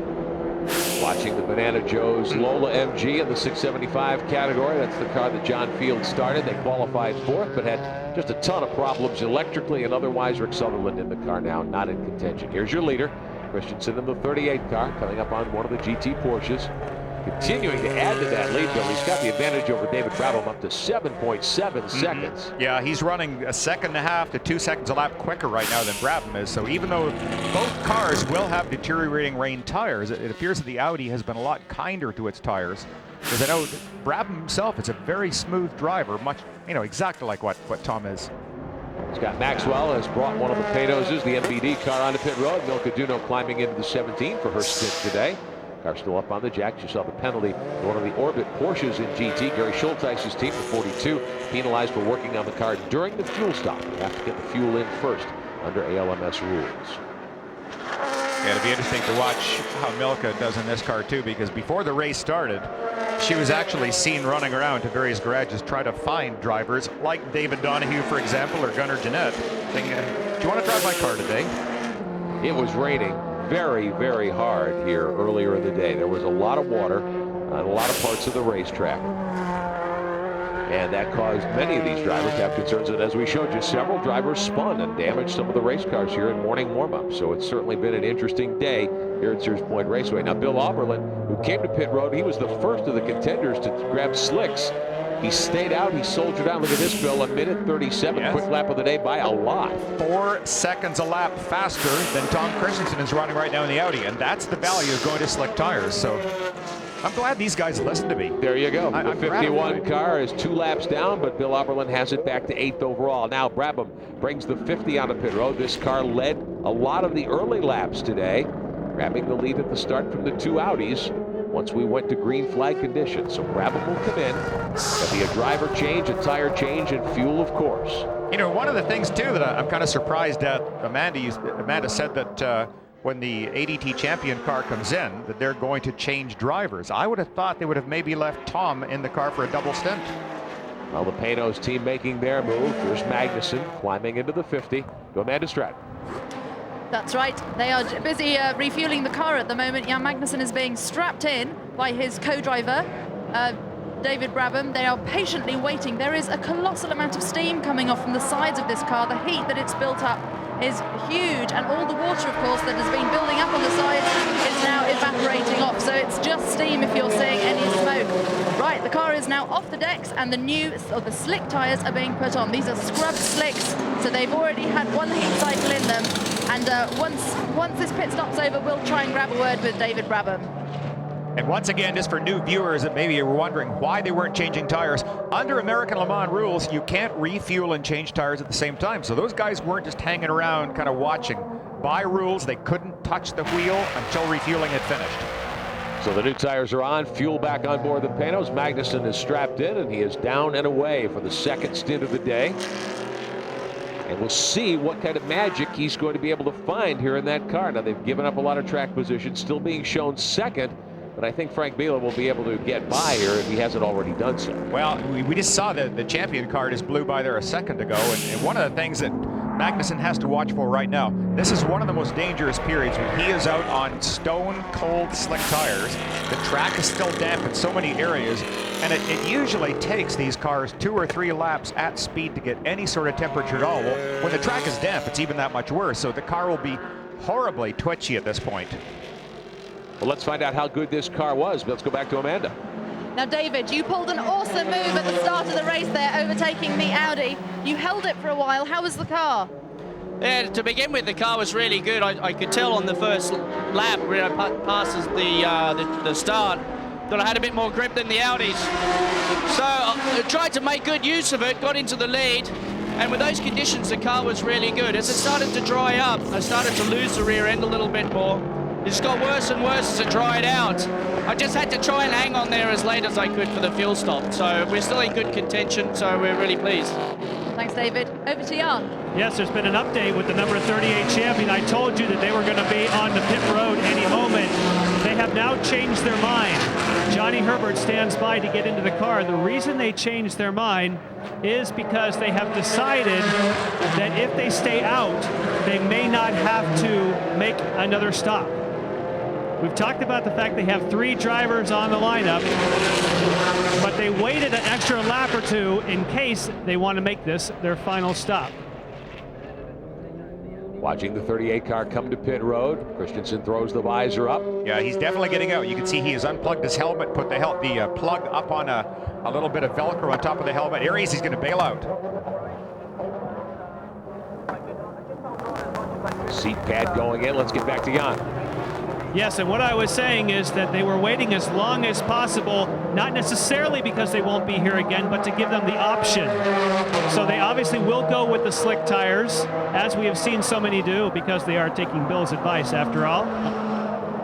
And rightly so. Yes. And now that the fuel is done, the crew can go to work and go ahead and change those 4 Michelins. Of course, the big story, if you've been following with Johnny Herbert, is that Johnny Herbert, this is the first car that he sat in today. He was hoping to sit in the car for qualifying for the Indianapolis Motor Speedway. At the last minute, he changed his mind, and today he sits in a car for the first time, has not been out of these slick conditions, and after a disappointing run in Indianapolis, this has got to feel good.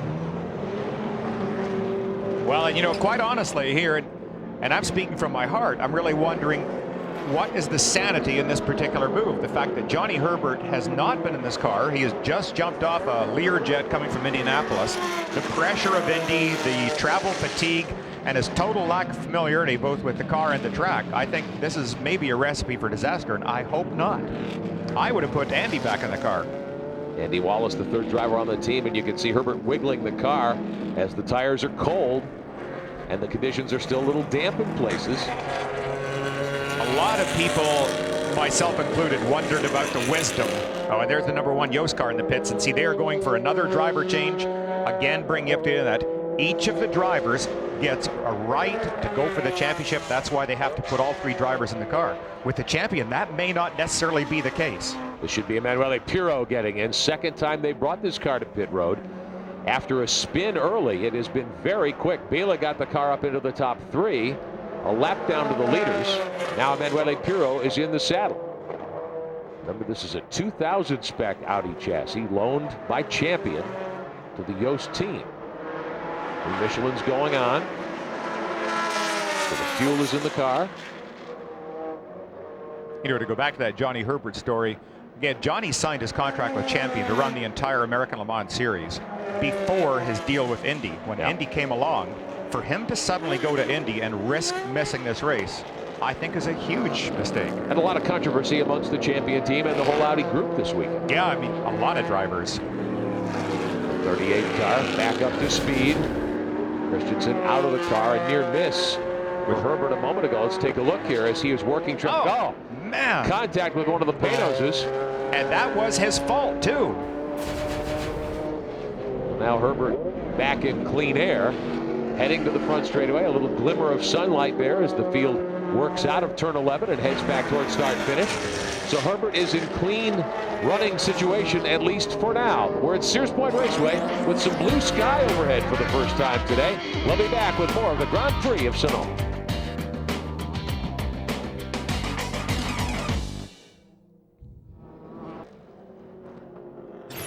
Back at Sears Point Raceway, coverage of the American Le Mans Series here on Speed Channel alongside Bill Adam. I'm Rick Benjamin.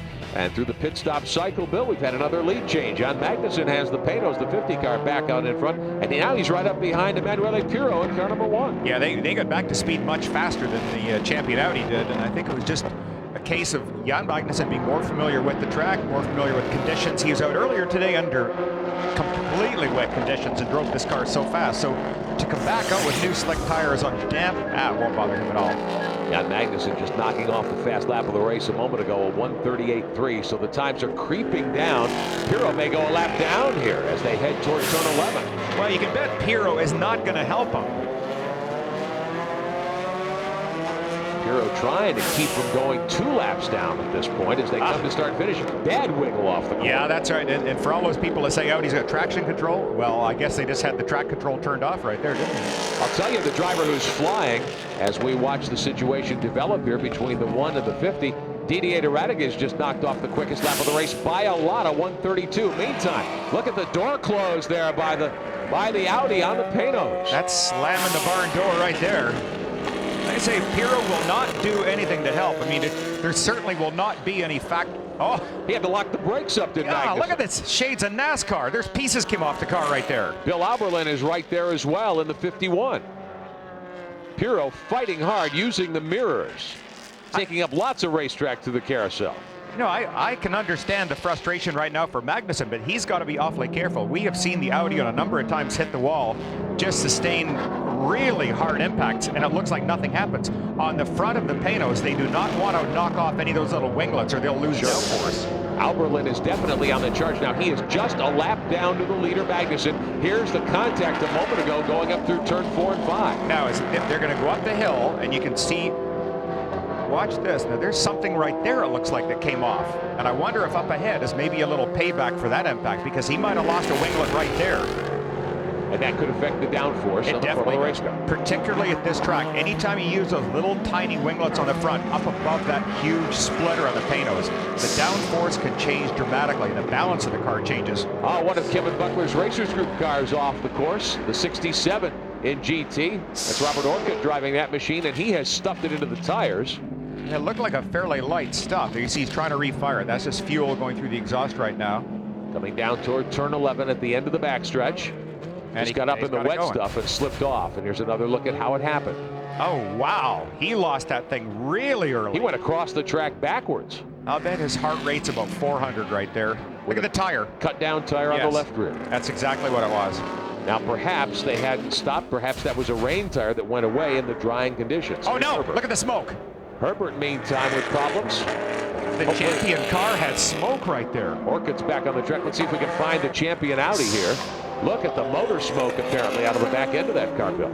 I don't know what that could be. That looks like it's coming right down through the tunnel. Concerns about the right front corner of the 38. You can see every time he apparently goes to shift, the smoke comes out of the back end. There's damage on the right front. See that right ahead of the wheel? Part of that. Look at the body. That's where the winglet is gone, and the fender is definitely damaged. Oh, man. The tire is getting low. Tire's gone away to Jan Beekes on pit road.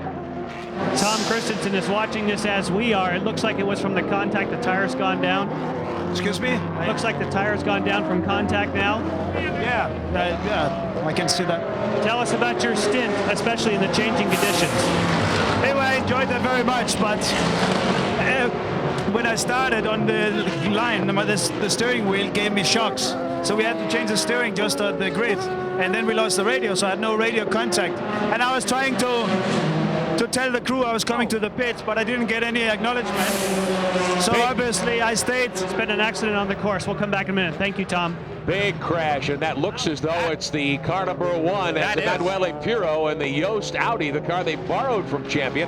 Both of the Audis, Bill, it looks as though they are going to be in serious jeopardy. Obviously, this car done for the day. This will, without question, bring out a pace car right here. You can see the whole back of the car has been shattered. The right rear tire, interestingly, is off the rim. I wonder if he blew a tire as well, because look how it's completely off that rim, whereas the left rear, even through the impact, is still there. So I suspect that's what caused it. The good news, you can see Pirro talking to the corner worker, raising his hand. He's okay, and that is certainly the key part of the information. The 44 car, we're told, is off the racetrack as well. One of Tom Weikart's American Viper Racing GTS cars off the racetrack. Now, it's been drying dramatically. The sun has started to poke through here. We've had no more rain, so I would suspect, Bill, this could be a situation of drivers either getting offline into damp conditions. Look at this. Oh, my God. Pirro trying to drive the one car out of the muck and back onto the racetrack. Well, we just talked about the strength of those cars. It's quickly becoming legendary, but how this thing is even moving, I have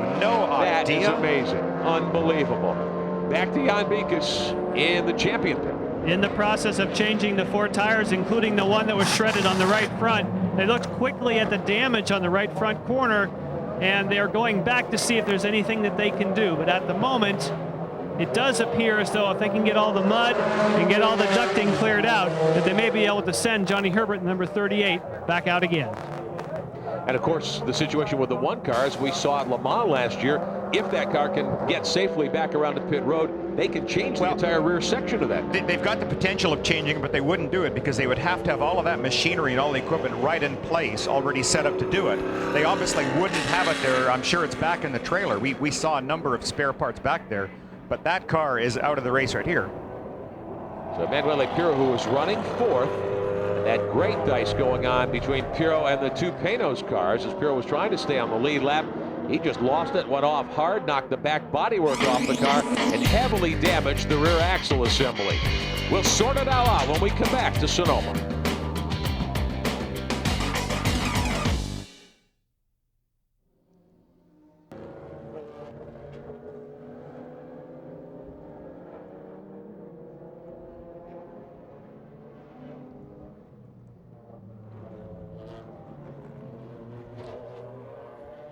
Back at Sears Point, Bill Adam, one of the most amazing things I've ever seen. Emanuele Pirro driving the one car around, 3-wheeling it, right rear badly bent. They're going to go straight to the garage area and try to change out the whole rear section of the car. Yeah, if that had happened to your street car, you'd have been parked there for about a month waiting for parts. And this race car sustains this huge impact. Well, we just talked about that legendary strength. Let's get an update, pit road. Amanda Stratton. Now, Siegfried, obviously you're devastated at this.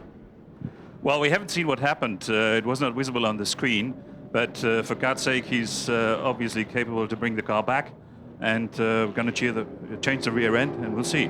Has he any ideas why this happened? No, not yet. So you are actually going to bring the car in, change the rear end, and take it back out again? That's the plan. Get it back on the track as soon as possible. That's obviously going to affect your hopes for the podium. Pardon? That's obviously going to affect the podium. It probably will, but we'll see. It's almost another hour. We'll see. Good luck. Thank you. Yeah, thanks. Got a quick glimpse from the onboard camera there from Pirro. You can see he drove it right into the garage, which is behind turn 11, as you see the team manager for the Yost team acting here today, walking back out onto pit road. Now, you know what? Even though it effectively has finished, any chances of even probably a top 12 finish today, it's practice for the crew. Absolutely. Getting ready for Le Mans, which is coming up in 1 month. And there is the number 44 in GTS, one of Tom Weikart's American Viper Racing cars. Several of the other front-running cars preparing to come to pit road too. We'll take a quick break and be right back at Sears Point.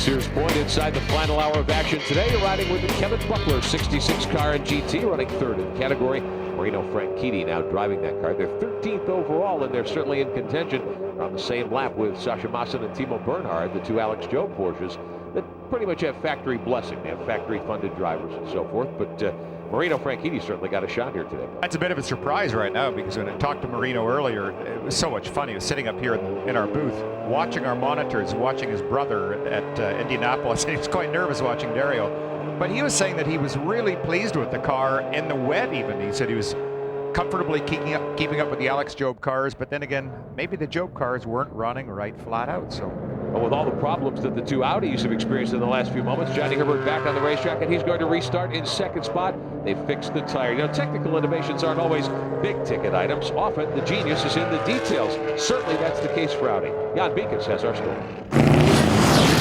One of the keys to success with Audi's R8 chassis certainly has to be the attention to detail. Now, any corner on the car that you might look at, you will see the high-tech wizardry you would expect. Whether it be carbon rotors or wheel speed sensors or even brake pressure sensors, that's the kind of thing you would expect from a high-tech, high-speed endurance racer. But sometimes you find things that are kind of low-tech but still great innovations. Underneath here, this is a scraper, so that as the wheel rotates, that it comes across like so, and so any rubber or stones that might be caught inside the wheel will be effectively scraped off. If that tire rubber was to build up inside the wheel, you could get an imbalance. And finally, new this weekend, they've added just a little shield on the outside of the brake caliper so that if this wheel was in fact to fill up with stones, it would be protected and you wouldn't break the brake crossover tube.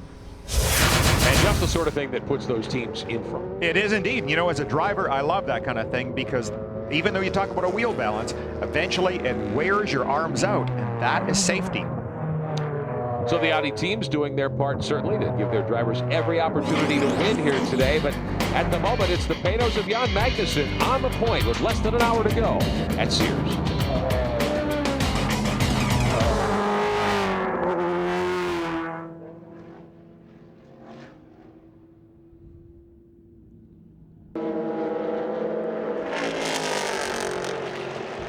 Back just in time for the restart at Sears Point. Green flag out in the Panos with Jan Magnussen skates off to a very strong lead over Johnny Herbert in car number 38.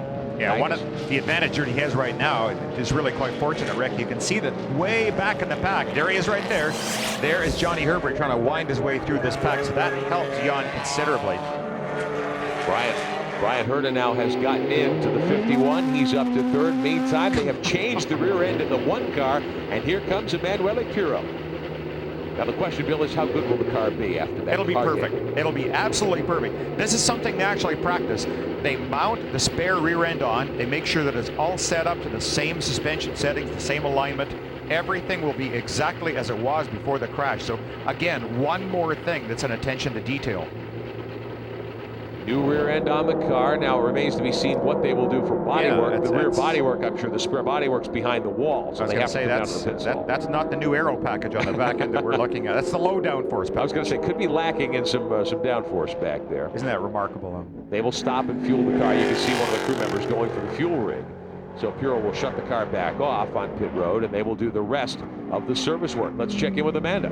Well, the number one car is now in the pit. That car has obviously had its rear end changed and is now ready to go out. The tail is being brought out by the mechanics at the back, and Emanuele Pirro will very shortly be back on the track. That is an awesome turnaround by the Audi team.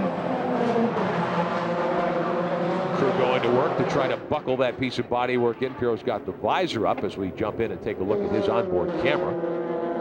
And maybe we can find out while or after they do that, because they're a little busy right now, and we can find out exactly what happened to that car, because that really was a bit of a mystery. The track was continuing to get better and better all the time. Now Magnussen's flying around here. Right now, he is running 2.5 seconds a lap quicker than Herbert. He's running at a 31.7. Herbert's a 34.2, so he's pulling away. And he is all by himself on the lead lap right now, and we're closing in on the 2-hour complete mark. About 50 minutes, less than 50 minutes of racing to go here this afternoon at Sears Point. Watching Magnussen in that Panos, car number 50. They had a very difficult outing at the 12 Hours of Sebring. Bill, we were there.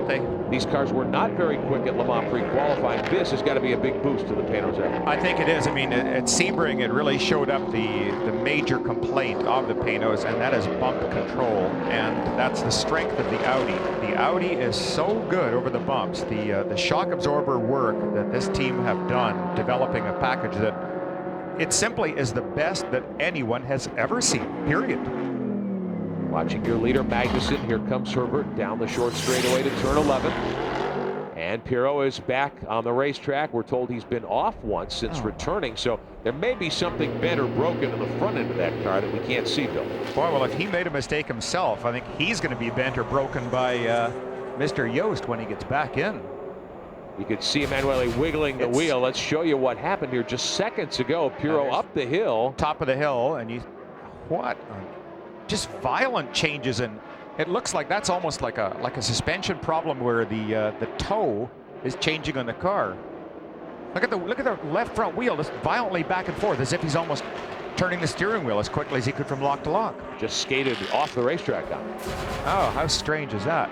So Pirro, who lost a lot of laps, obviously, with that hard wreck, the slow drive back to the garage area here at Sears Point, while the crew performed an amazingly quick rear end change on the car. But evidently there are further problems in the Team Yost #1. So Pirro not up to speed, likely will not be in contention with less than an hour to go. This one in the hands of Jan Magnussen. We'll be back.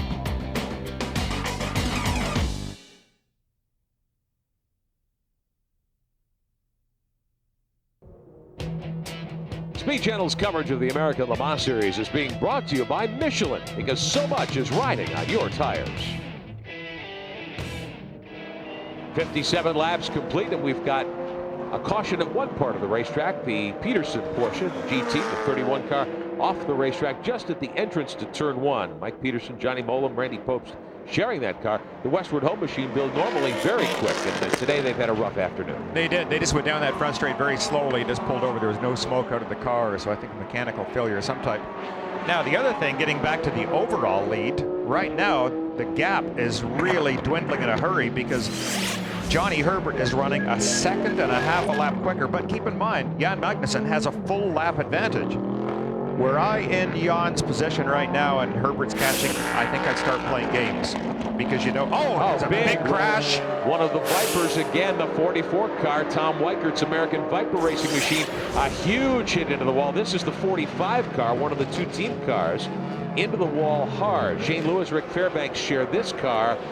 And Spencer Trenery also being listed as one of the drivers there, and he's climbing out. Again, the value of a tire wall, you can see how much that has absorbed a tremendous impact. And that is about the fastest place on the track. That is right at the bottom of the straight. That's coming toward turn 11, a big off and a huge whack into the tire wall and the concrete for the 45 car. So again, caution on the racetrack, full course caution. Shane Lewis, Spencer Trenery sharing the car. Rick Fairbanks was scheduled there this weekend, but Trenery jumping in, and apparently it was Trenery in the car when it went off. Shane Lewis is one of the fine GT pilots in the country. Spencer Trenery apparently getting in trouble as he was coming toward turn 11. Yeah, I don't think he's going to get back into that car to take it back to the pits. That one's not a modular race car. That's not, and it looks pretty bad with that front fiberglass all crumpled up, but really the tire wall tends to do that. Take another look here. Top left of your screen, we'll see if we can show you how this developed as they come down the backstretch. Watch in the background. There he is, just at the top left. You could see the Viper scattering tires everywhere, and that's why soft walls are such a good idea. At that spot too, that is such a high-speed point. That is a used-up race car. But you know what? I'll bet that's rebuildable again, because once you pull off all that fiberglass, the tires absorb the impact so well. And Trenery able to hop out. You can see the door pop open very quickly, and he was out talking to the corner workers and helping gather up some of the debris that came loose. So what will this do now, Bill? We're well inside an hour of racing to go. In fact, we've just passed the 2:01 mark. This should allow Johnny Herbert to get right up behind the 50 car. Yeah, and what I was going to do is tell you about it. In theory, I think Johnny wants to try and get by as quickly as possible, and then hope for another pace car incident where he can circulate around and regain the lap.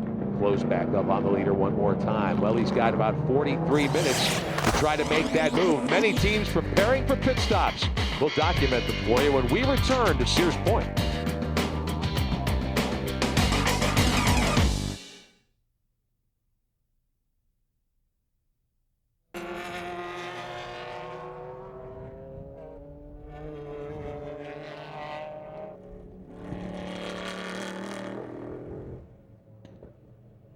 Welcome back to Sears Point. Race leader Jan Magnussen just off of pit road under caution for a quick fuel stop in the 50 car.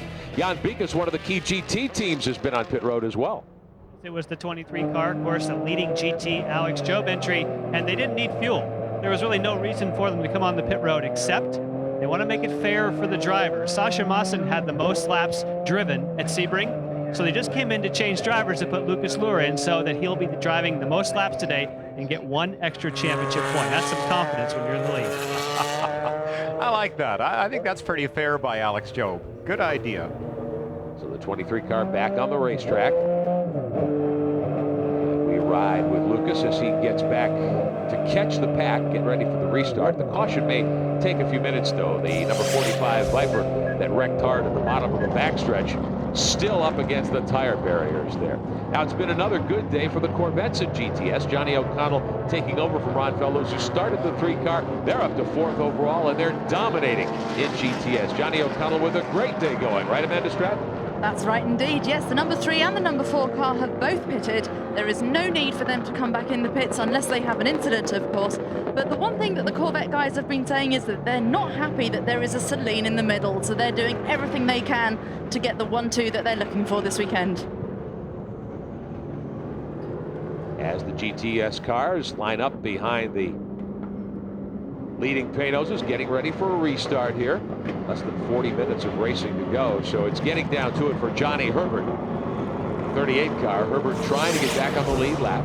Yeah, story too. We talk about the Corvette drivers had an opportunity earlier this weekend in one of the sessions. They just got back from a wonderful trip where they visited the USS John F. Kennedy aircraft carrier, and they were good enough to get out there and visit all those servicemen, and they all, every one of them, said it was just so rewarding and so humbling to be able to give something back. So I'm envious. What a wonderful trip that must have been. Absolutely. Riding with one of the Corvette pilots, getting ready for a restart here at Sears Point. Last hour of competition. Jan Magnussen, Johnny Herbert, Brian Herta are your top 3 at Sears Point. Bob Aiken was our friend and confederate, a gentleman and a racer, but much more than a gentleman racer. A relentless, trusted competitor. Bob won Sebring twice. He was a star performer in IMSA's golden GTP era. Bob Aiken loved high-performance cars and high speeds and lived his life accordingly. Bob was a quiet, dedicated benefactor to his alma mater, a classic American entrepreneur, and a solid parent and husband. We at Speed Channel are among the thousands who mourn and miss Bob Aiken.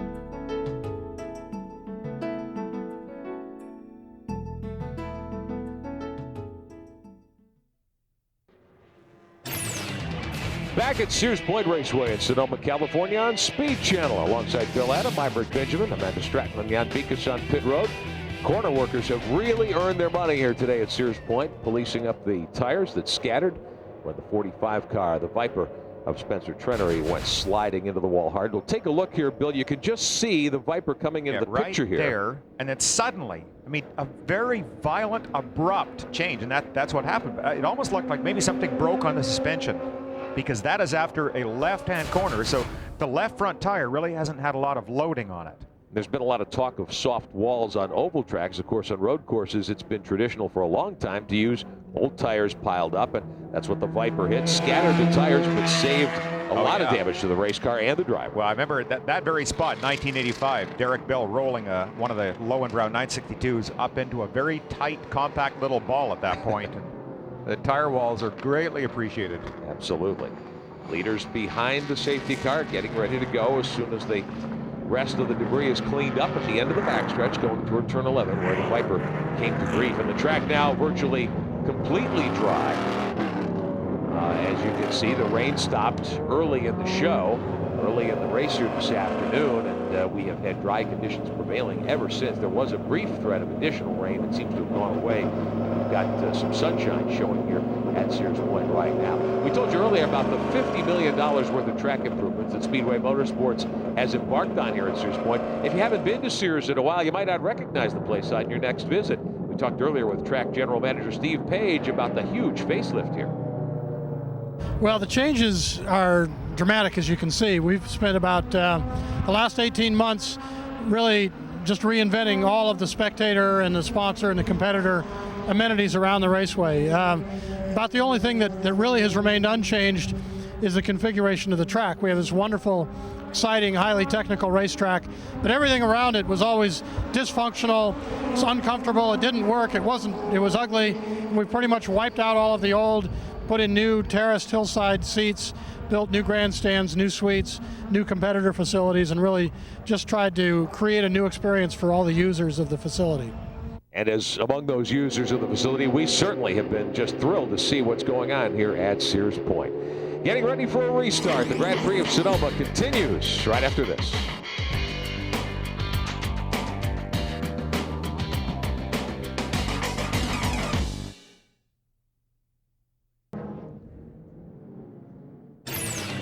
Lights are out on the Dodge safety car here at Sears Point. Should be ready for a restart for the Grand Prix of Sonoma.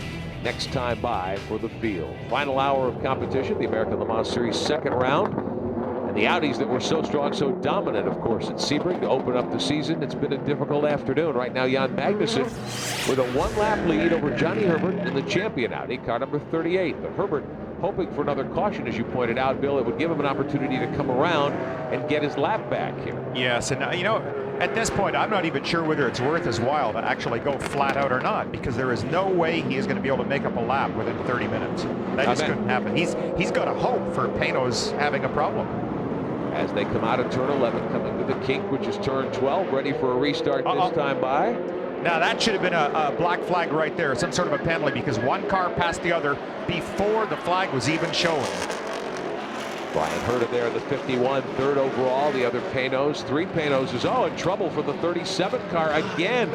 John Fields' Banana Joe's 675 prototype with Rick Sutherland aboard now, wiggling badly coming up the hill. Yeah, let's see if that 37 car gets a black flag, because he definitely passed the 13 before the green was shown. I was looking at the green flag at that point.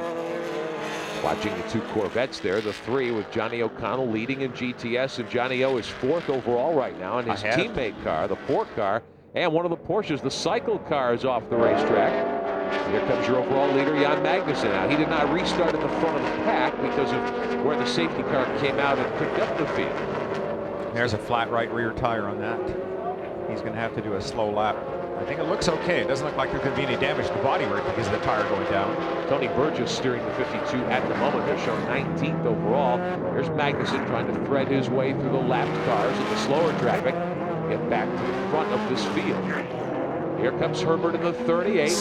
He's got Brian Herta closing in for second spot now. They're on the same lap, and Herta just a couple of car lengths, really about 12 or 14 car lengths behind Herbert. And I think as a team manager for Panos, I may radio Brian and say, run the devil out of your car. Try and force Herbert into making another mistake.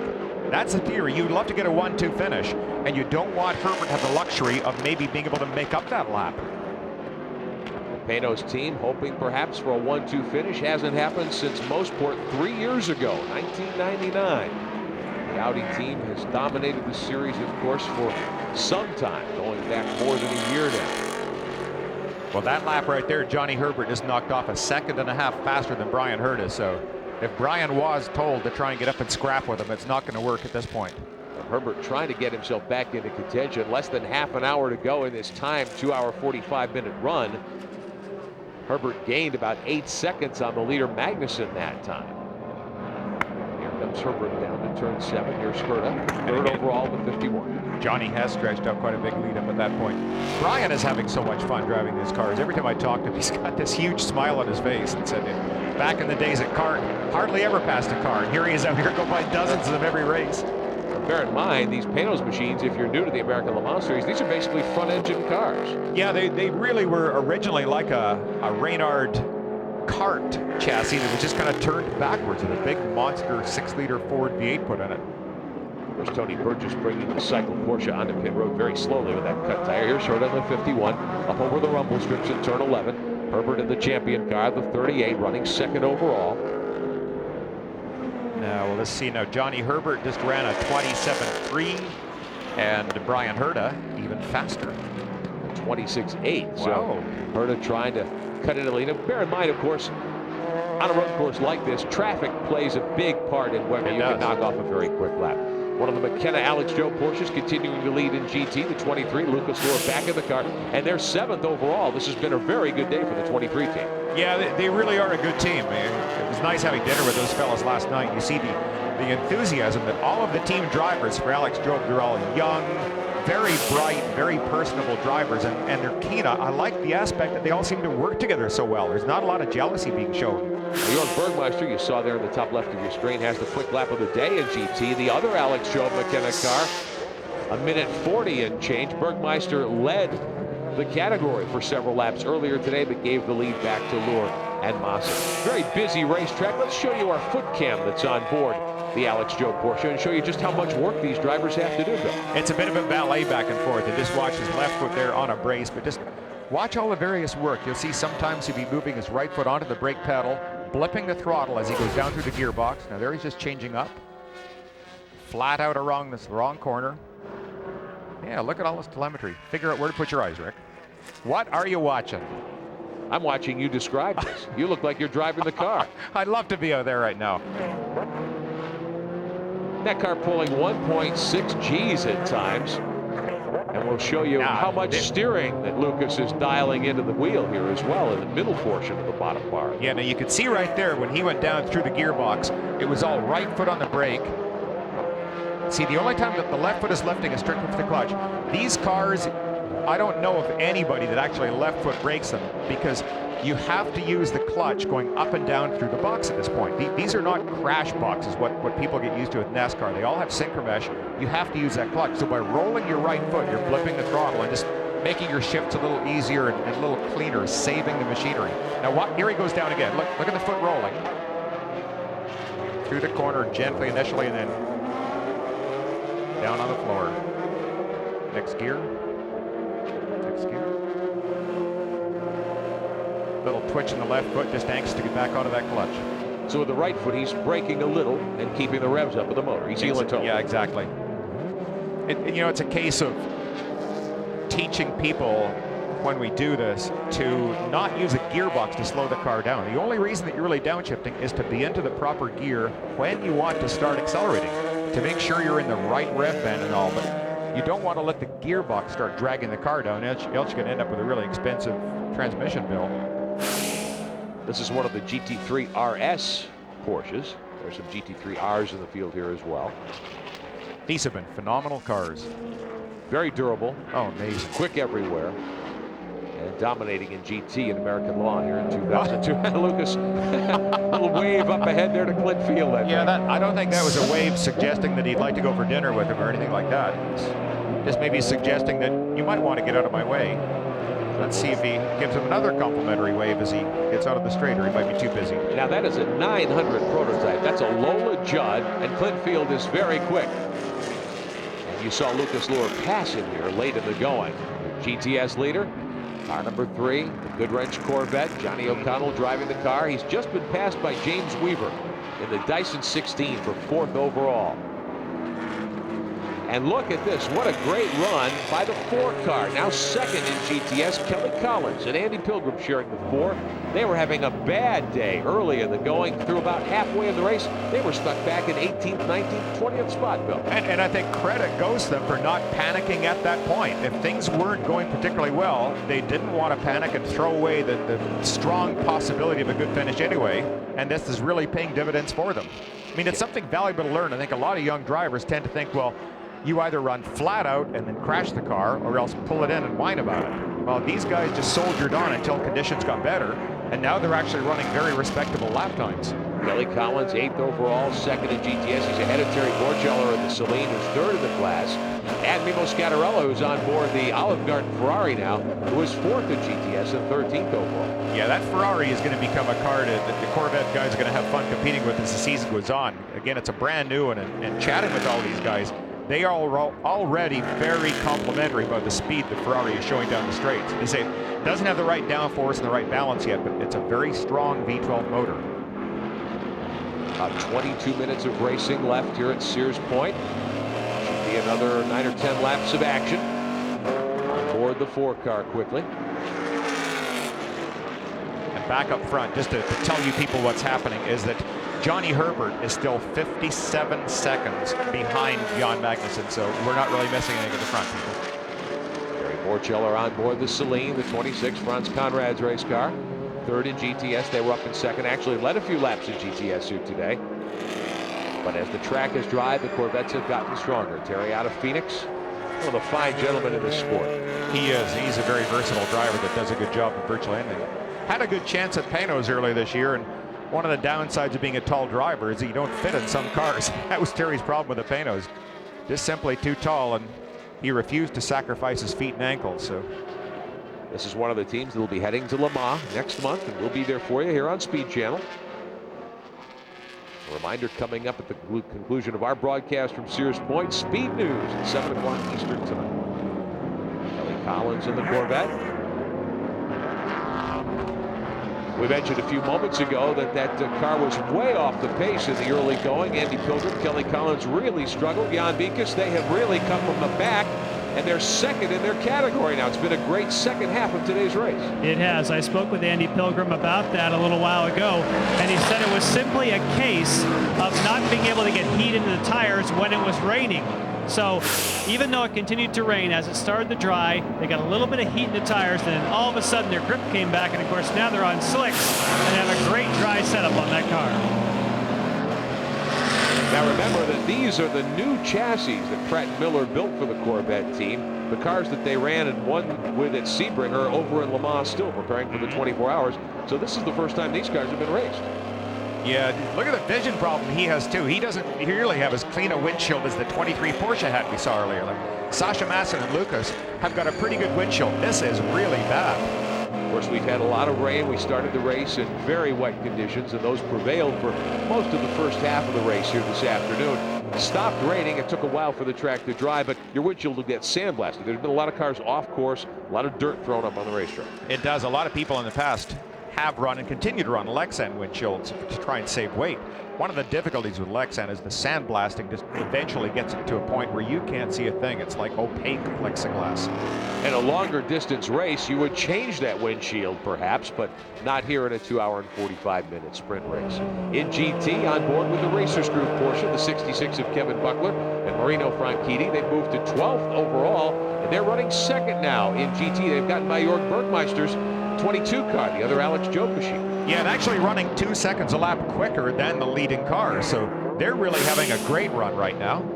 They have found some speed. The Racers Group based here at Sears Point.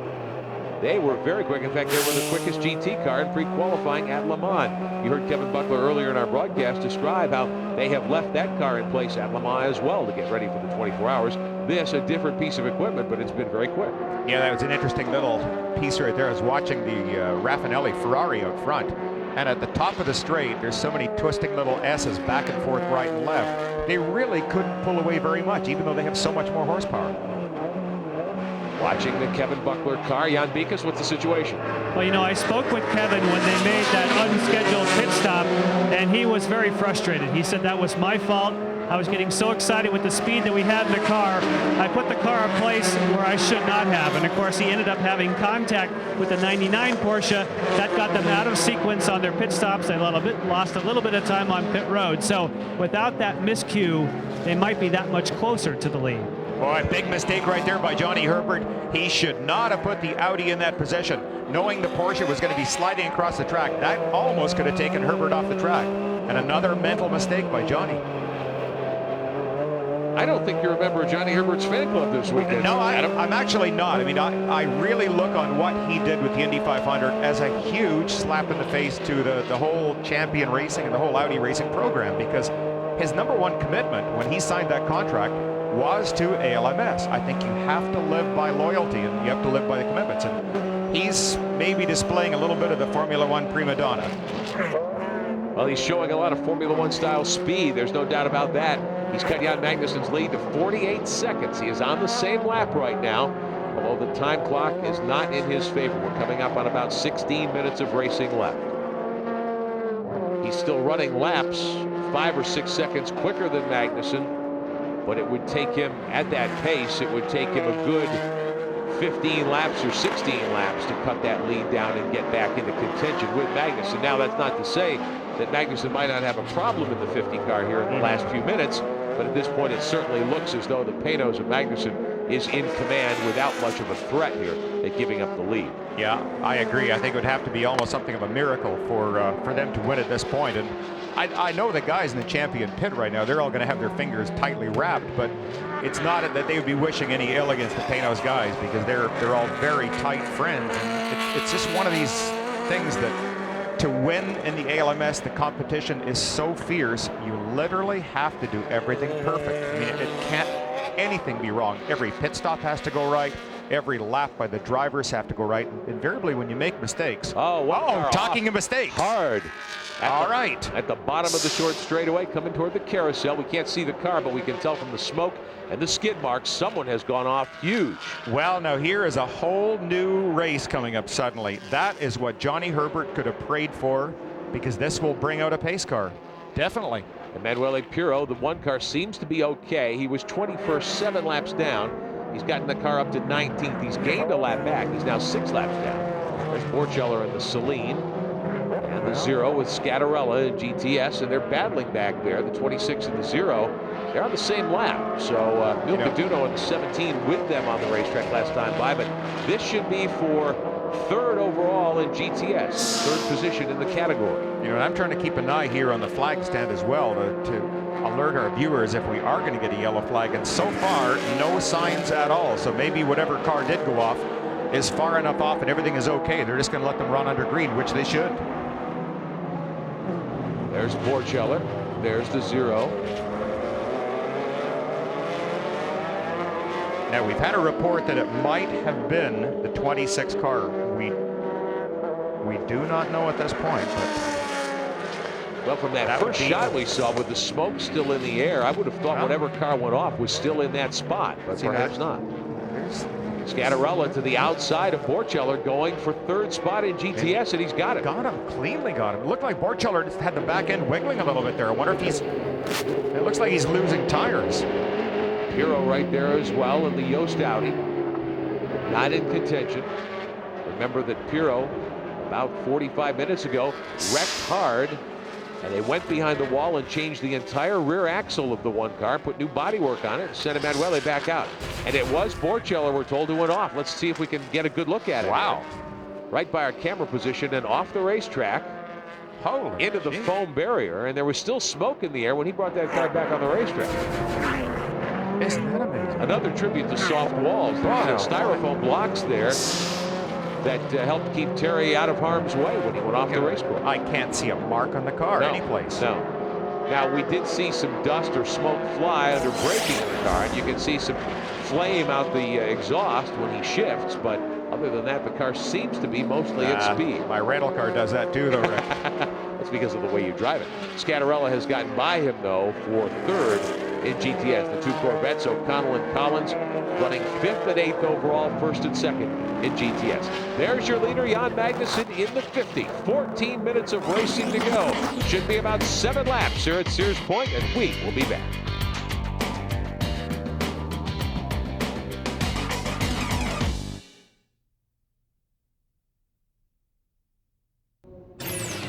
Back at Sears Point Raceway in Sonoma, California. A reminder, it's 7 Eastern, right after our coverage ends here at Sears Point. Speed News, all the motorsports news of the weekend. Bump day at Indy. Wrap-up coverage of the Winston for the NASCAR Winston Cup stars last night. Of course, Trans Am at Mosport. We are here. Drag racing and a whole lot more. All coming up next to our Charlotte studios on Speed News. We got Magnussen has done a great job in the 50 car. David Brabham certainly turned over a good machine to him, Bill, after his first stint. Magnussen with a comfortable lead here as the minutes wind down. 24 seconds over Herbert. Herbert has closed the gap down. You know, I think Jan's doing the right thing, though. From watching him so many times last year when he had the in-car cameras, he has such a nice touch on the car, and he drives this car very, very quickly, but with a gentle touch, and that's just what you want at this point in the race. You don't want somebody out there that's really ham-fisted that increases the chances of breaking something. Watching Magnussen, Herbert at about 30 seconds back, would be about a 1/3 of the track behind him right now. Yeah, Jan is driving just fast enough right now, so that's perfect. Herbert coming into turn 11 by Mike Peterson's Porsche. Behind Clint Field in the 30, the Banana Joe's Lola Judd in the 900 prototypes. They have had a good day here today. Mark Newhouse driving that car right now, and they are still 7th overall. Top 4 cars are 900 prototypes. Need to give a call to the Dyson team. James Weaver taking over from young Chris Dyson. And James has moved the 16 car up to 4th spot. Well, he's closing very quickly, but you know, again, we're getting down to 9 minutes and 30 seconds and counting. So I think Jan's playing a bit of a game here, just kind of cruising around. Should be about 6 laps to go. Time is not on Johnny Herbert's side at this point.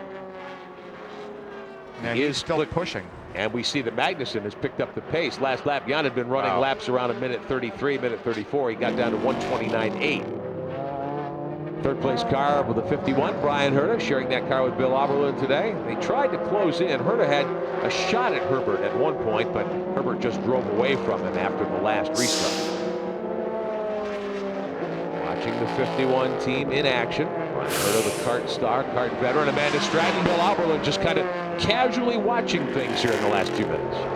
He is, Bill. You're looking very relaxed down here. Well, it's easy for me. My job is done. I mean, we started in the wet, but the Michelin tire was very good. I've never driven the car in the wet, so it's just keep it on the track, which was not easy. Then, thinking I know it all, it's, hey, let's go to a dry tire real early on. And I scared myself about 8,000 times, almost throwing it off everywhere. Then we made the gap back up. Now we're in third. And I'm just wondering why they haven't put Andy Wallace in his own car yet. Yeah, well, that's a question I'm sure a lot of people are asking. But when you went out there on the slick tires to begin with, that was a very early move. Yeah, it was. I have experience with Michelins, but it would have worked if we were on a softer compound. They would have come in, they would have held the heat, and we could have gone. Problem is, we're actually on a hot weather tire, so I made the call too early. And anytime you got any heat in them, you touch the next puddle, the heat goes away, and you start all over, and it makes it real hard. Thanks a lot, Bill. It's now over to Jan. Yes, and I can tell you why Andy Wallace is not in the car. I spoke with him moments ago.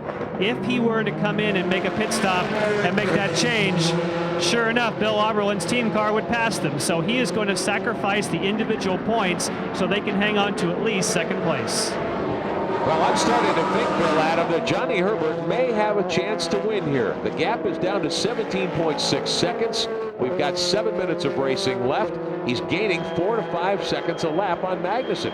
And the question in my mind is, does Magnussen have any more speed left in the 50 car? Well, he probably does. I mean, it's one of those things that you never know. It might be a problem, but again, catching and passing, I think, could be two different things. And the one thing that the Panos has always been good at, look at last year, we watched Andy Wallace try for a good half hour of racing, wasn't able to get by him.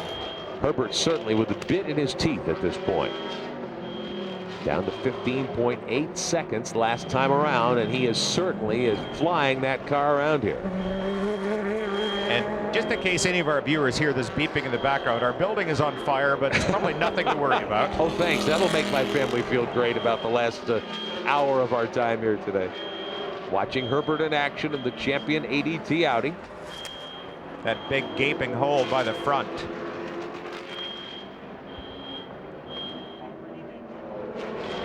There is your leader, Magnussen. Still hearing the fire alarm beeping behind us. All is well, we're told.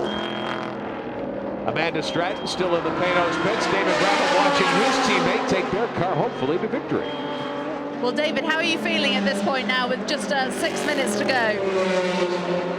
Nervous, I think. Yeah, I mean, obviously Jan's doing a good job out there. The car's not ideal in these circumstances. We went for a wet setup, so the car's not that quick in these conditions. But, you know, so far so good. We have enough in hand that I think we can get there to the end. Now, Johnny is taking huge chunks out of the time at the moment. Yeah, I'm not surprised the way the car's set up with these conditions, but, you know, there's only a few laps to go. We'll just have to see what happens. Nothing I can do. Thanks, David. Yeah, you can really see just how hard Jan is driving at this point. And just to explain briefly, when he talks about a wet setup or a dry setup, what you do when it's rainy is to soften the car up as much as possible, including sometimes actually disconnecting the sway bars. You want the car to kind of roll and get a lot of bite. Well, when it dries out, then it's just the other way. Then you've got the ugliest race car in the world, but you don't always have the luxury of having total cockpit adjustable pieces in the car to give you full control over the cars. And the Conrad Celine is on pit road. Front body work off. That's not a good sign late in the going. Looks like they're pulling some wiring pieces off the front end of that car. Now, this is a rear-engine car. They'll jack it up. And I wonder if it's maybe some overheating at that point, he lost some body work. Something came loose on the car, perhaps after that impact by Borcheller a moment ago. Take a look at a replay. Top right of your screen here, coming through the S's again. The same place that Viper went off. And the hood blows off. Wow. And that probably is a situation where something was dislodged from when Borcheller went sliding off the track coming to the carousel several laps ago. They'll fit a new piece of bodywork there. They've taken the front valence off the car as well. This car certainly will not be able to score a podium finish in GTS, and that should elevate the Ferrari into a top 3 spot. It's going to elevate Mr. Raffinelli's pulse to a top. This man, the man who owns this team, we watched him a couple of years ago. He's one of these, I think I'll say, a typically passionate Italian. He loves cars, just as crazy. And the fact that this is a green Ferrari, well, that doesn't matter. It's a Ferrari, it's got the V12 sound, and his eyes sparkle. He talks with his hands, and this will be a great celebration for them with this brand new car. And they're all saying the car gets better and better every race. When they came here, they were running lap times about 4 seconds a lap slower than what they're running right now. So they're already making huge changes on it. The gap for the leader, just 9 seconds to the good. Jan Magnussen ahead of Johnny Herbert here in the 38. Herbert continuing to click off the laps at a very rapid pace. Ran a 1:27.4 last time around. Magnussen's lap time 1:30.68 seconds. So 3 seconds there. I think we're inside 4 minutes, certainly 3 minutes 10 seconds in this timed race remaining. Time for 2 more laps for the leaders this time by. Well, Herbert's making it exciting. What he has to pray for is what's happening right here, not to get caught behind slower traffic. He's got to just be wishing that all of these flaggers around the track are holding their blue flags up about as high as they can, warning the cars, I'm coming through, please move over. Herbert lapping by the S Network Porsche there of Peter Barron and Leo Hendry in GT. They're 17th overall. Now there's our leader. He is going by right there, going up into turns 1 and 2. 2.5 minutes to go. This lap and 1 more. And you see now Magnussen just ran a second a lap slower. So Magnussen is whaling this thing for all it's worth. And now we're being told the white flag will be out next time by. That's about the best news the Panos team could receive. There's your leader Magnussen down the hill. Perfect guy for this spot, though. He can resist it. He's an ex-Formula One driver himself, so he's got wonderful car control. Look at the little adjustments he's making the steering wheel there, too. He's just so good with this car, so totally ahead of it and remaining in control at all times. He's making the car do it, what he wants it to, rather than having to react to what the car is doing. Raced kart champ cars for a period and was very quick. Yes, he was, particularly in the rain. And only 28 years of age. Denmark, a lot of great racing left for this young guy. Look forward to seeing him in action at Le Mans in just a few weeks. Oh yeah, he's exciting. Magnussen down the backstretch through the S's. Boy, there is going to be a big celebration for this Panos crew if these guys hold it on. And you can't see the 38 car. He's just about to come into our camera shot at the top of the entrance to turn 11. Magnussen around the hairpin, heading toward 12 in the start-finish line here at Sears. White flag is in the air. Final trip around this 2.53 mile circuit. So just keep it together, Jan. You've got yourself a very, very nice victory. Moving by Borcheller in the 26 in GTS. This is still, it's such a crowd favorite, this car. Borcheller shown 16th overall, 4th right now in GTS. Herbert cut the gap down to just under 6 seconds when they came across the stripe for the white flag. Yeah, Johnny Herbert's that last lap was almost 3 seconds a lap quicker than Jan Magnussen. Jan is just trying to drive with what he has right now. The tires are probably garbage. Just needs to be careful and not overcook it. Coming toward the top of the racetrack for the run down the backstretch for the final time. He'll be doing everything. Sorry, Rick, I was just going to say he'll be doing everything exactly the same right now. He knows that even if Johnny gains another 3 seconds, that won't be enough. There's Johnny. Now you can see that's a great interval shot, just showing you how close he's getting. And I'll guarantee you, Johnny is just he'll have a dry mouth at this point. He can see his quarry. Now there's traffic ahead of the leader.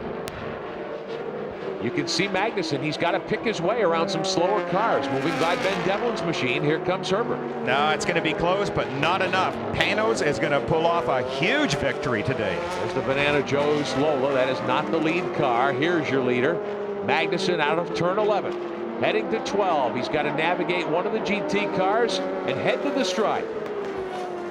And that's contact, and there he is. Jan Magnussen takes the checkered flag, wins the second round of the American Le Mans Series season. Here at Sears Point, back behind him, there was contact between a couple of other cars. The 18 machine in trouble coming to the stripe. John Graham, that was the car with which the contact was made coming to the line. And Graham slides that Panos over the start-finish stripe to take the checkered flag, and caution being shown here on the front straightaway as James Weaver comes over the stripe as well. So an exciting finish to a very exciting Grand Prix of Sonoma here on Speed Channel. Graham ending up the afternoon not the way he wanted to, I'm sure. No, not at all. That's it's nice to see the checkered flag, but not quite from that position. What a wild day we've had here. And he's looking around for somebody to blame. John's body language isn't really happy at that point. And here comes the Alex Joe Porsche to take the checkers in GT. Lucas LUHR at the wheel. They are 6th overall. What an outstanding run for the McKenna team here today. Really tremendous. Another great job for Alex and Holly. What a nice couple they are, and they just deserve this so much. Coming around turn 12, he will swing down low. Come under the start-finish tower, starter stand. Very nicely done. Swing around the damaged 18 car. Now we're going to be able to show you a little bit of what happened here. Coming to the final corner. Okay, there. Now look. It was Herbert. Well, Herbert and John Graham.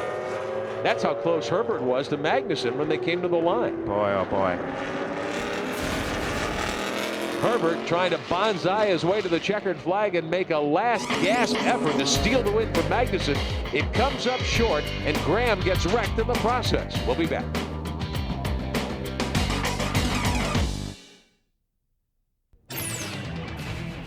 Speed Channel's coverage of the American Le Mans Series has been brought to you today by Audi. In technology, performance, and design, our goal remains constant. Never follow. Welcome back to Sears Point Raceway. The Grand Prix of Sonoma is complete. Jan Magnussen, the winner, with David Brabham today. Let's get it downstairs to Jan Beekes. And Jan, tell me about that last lap, because Johnny Herbert was on a tear. And were you driving the car as hard as you would, or are you just letting the gap dwindle? Well, in the beginning, when we got the big gap, I thought I had time and I could just cruise around. We did go, I think, a little bit towards the wet setup, too much towards one. So when I really had to push towards the end, I was pushing as hard as I could. But lap times were a good 5-6 seconds off what we should be doing. So obviously a little bit exciting. So the gap kept coming down, those big chunks that kept down. So well, the strategy worked perfectly. Congratulations. Amanda? Well, David, many congratulations to you. Yeah, thank you. That was a very, very tough race today. It seemed longer than the 2.5 hours, 2:45.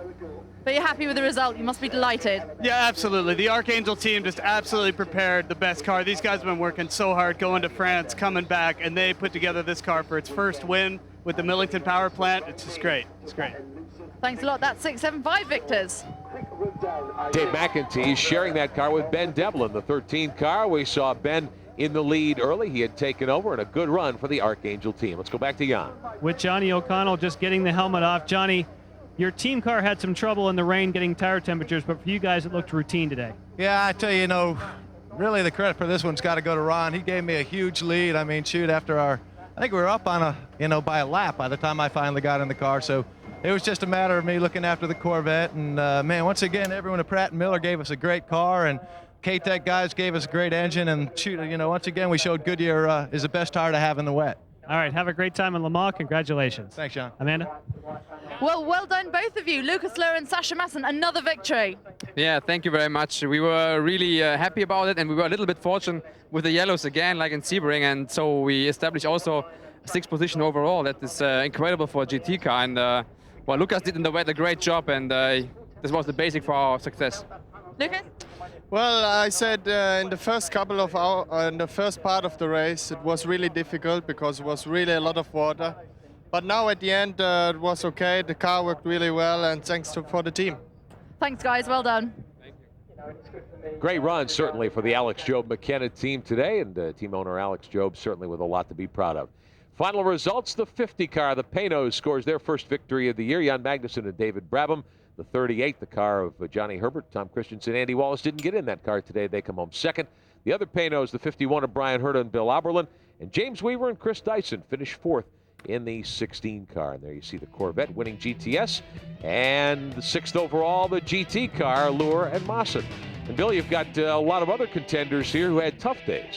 Yeah, I did. And what I'm really looking forward to, too, is just as things go on this season and they start perfecting some of these other cars, like the Olive Garden Ferrari and some of the 675 cars, boy, that class is developing so quickly. These cars are just so fast and fun to watch. John Field's 675 car, they were fourth on the grid today overall, and certainly a contender. And already we look for them to have a great day here today, and they've got to go back to the drawing board as well. A wild day of action here, setting up our coverage of the 24 Hours of Le Mans coming up in June, and our next ALMS broadcast from Mid-Ohio on Sunday, June 30th. Of course, Le Mans on the 15th and 16th of June. For Bill Adam, Jan Beekes, and Amanda Stratton, and our entire behind-the-scenes crew, I'm Rick Benjamin, congratulating David Brabham and Jan Magnussen.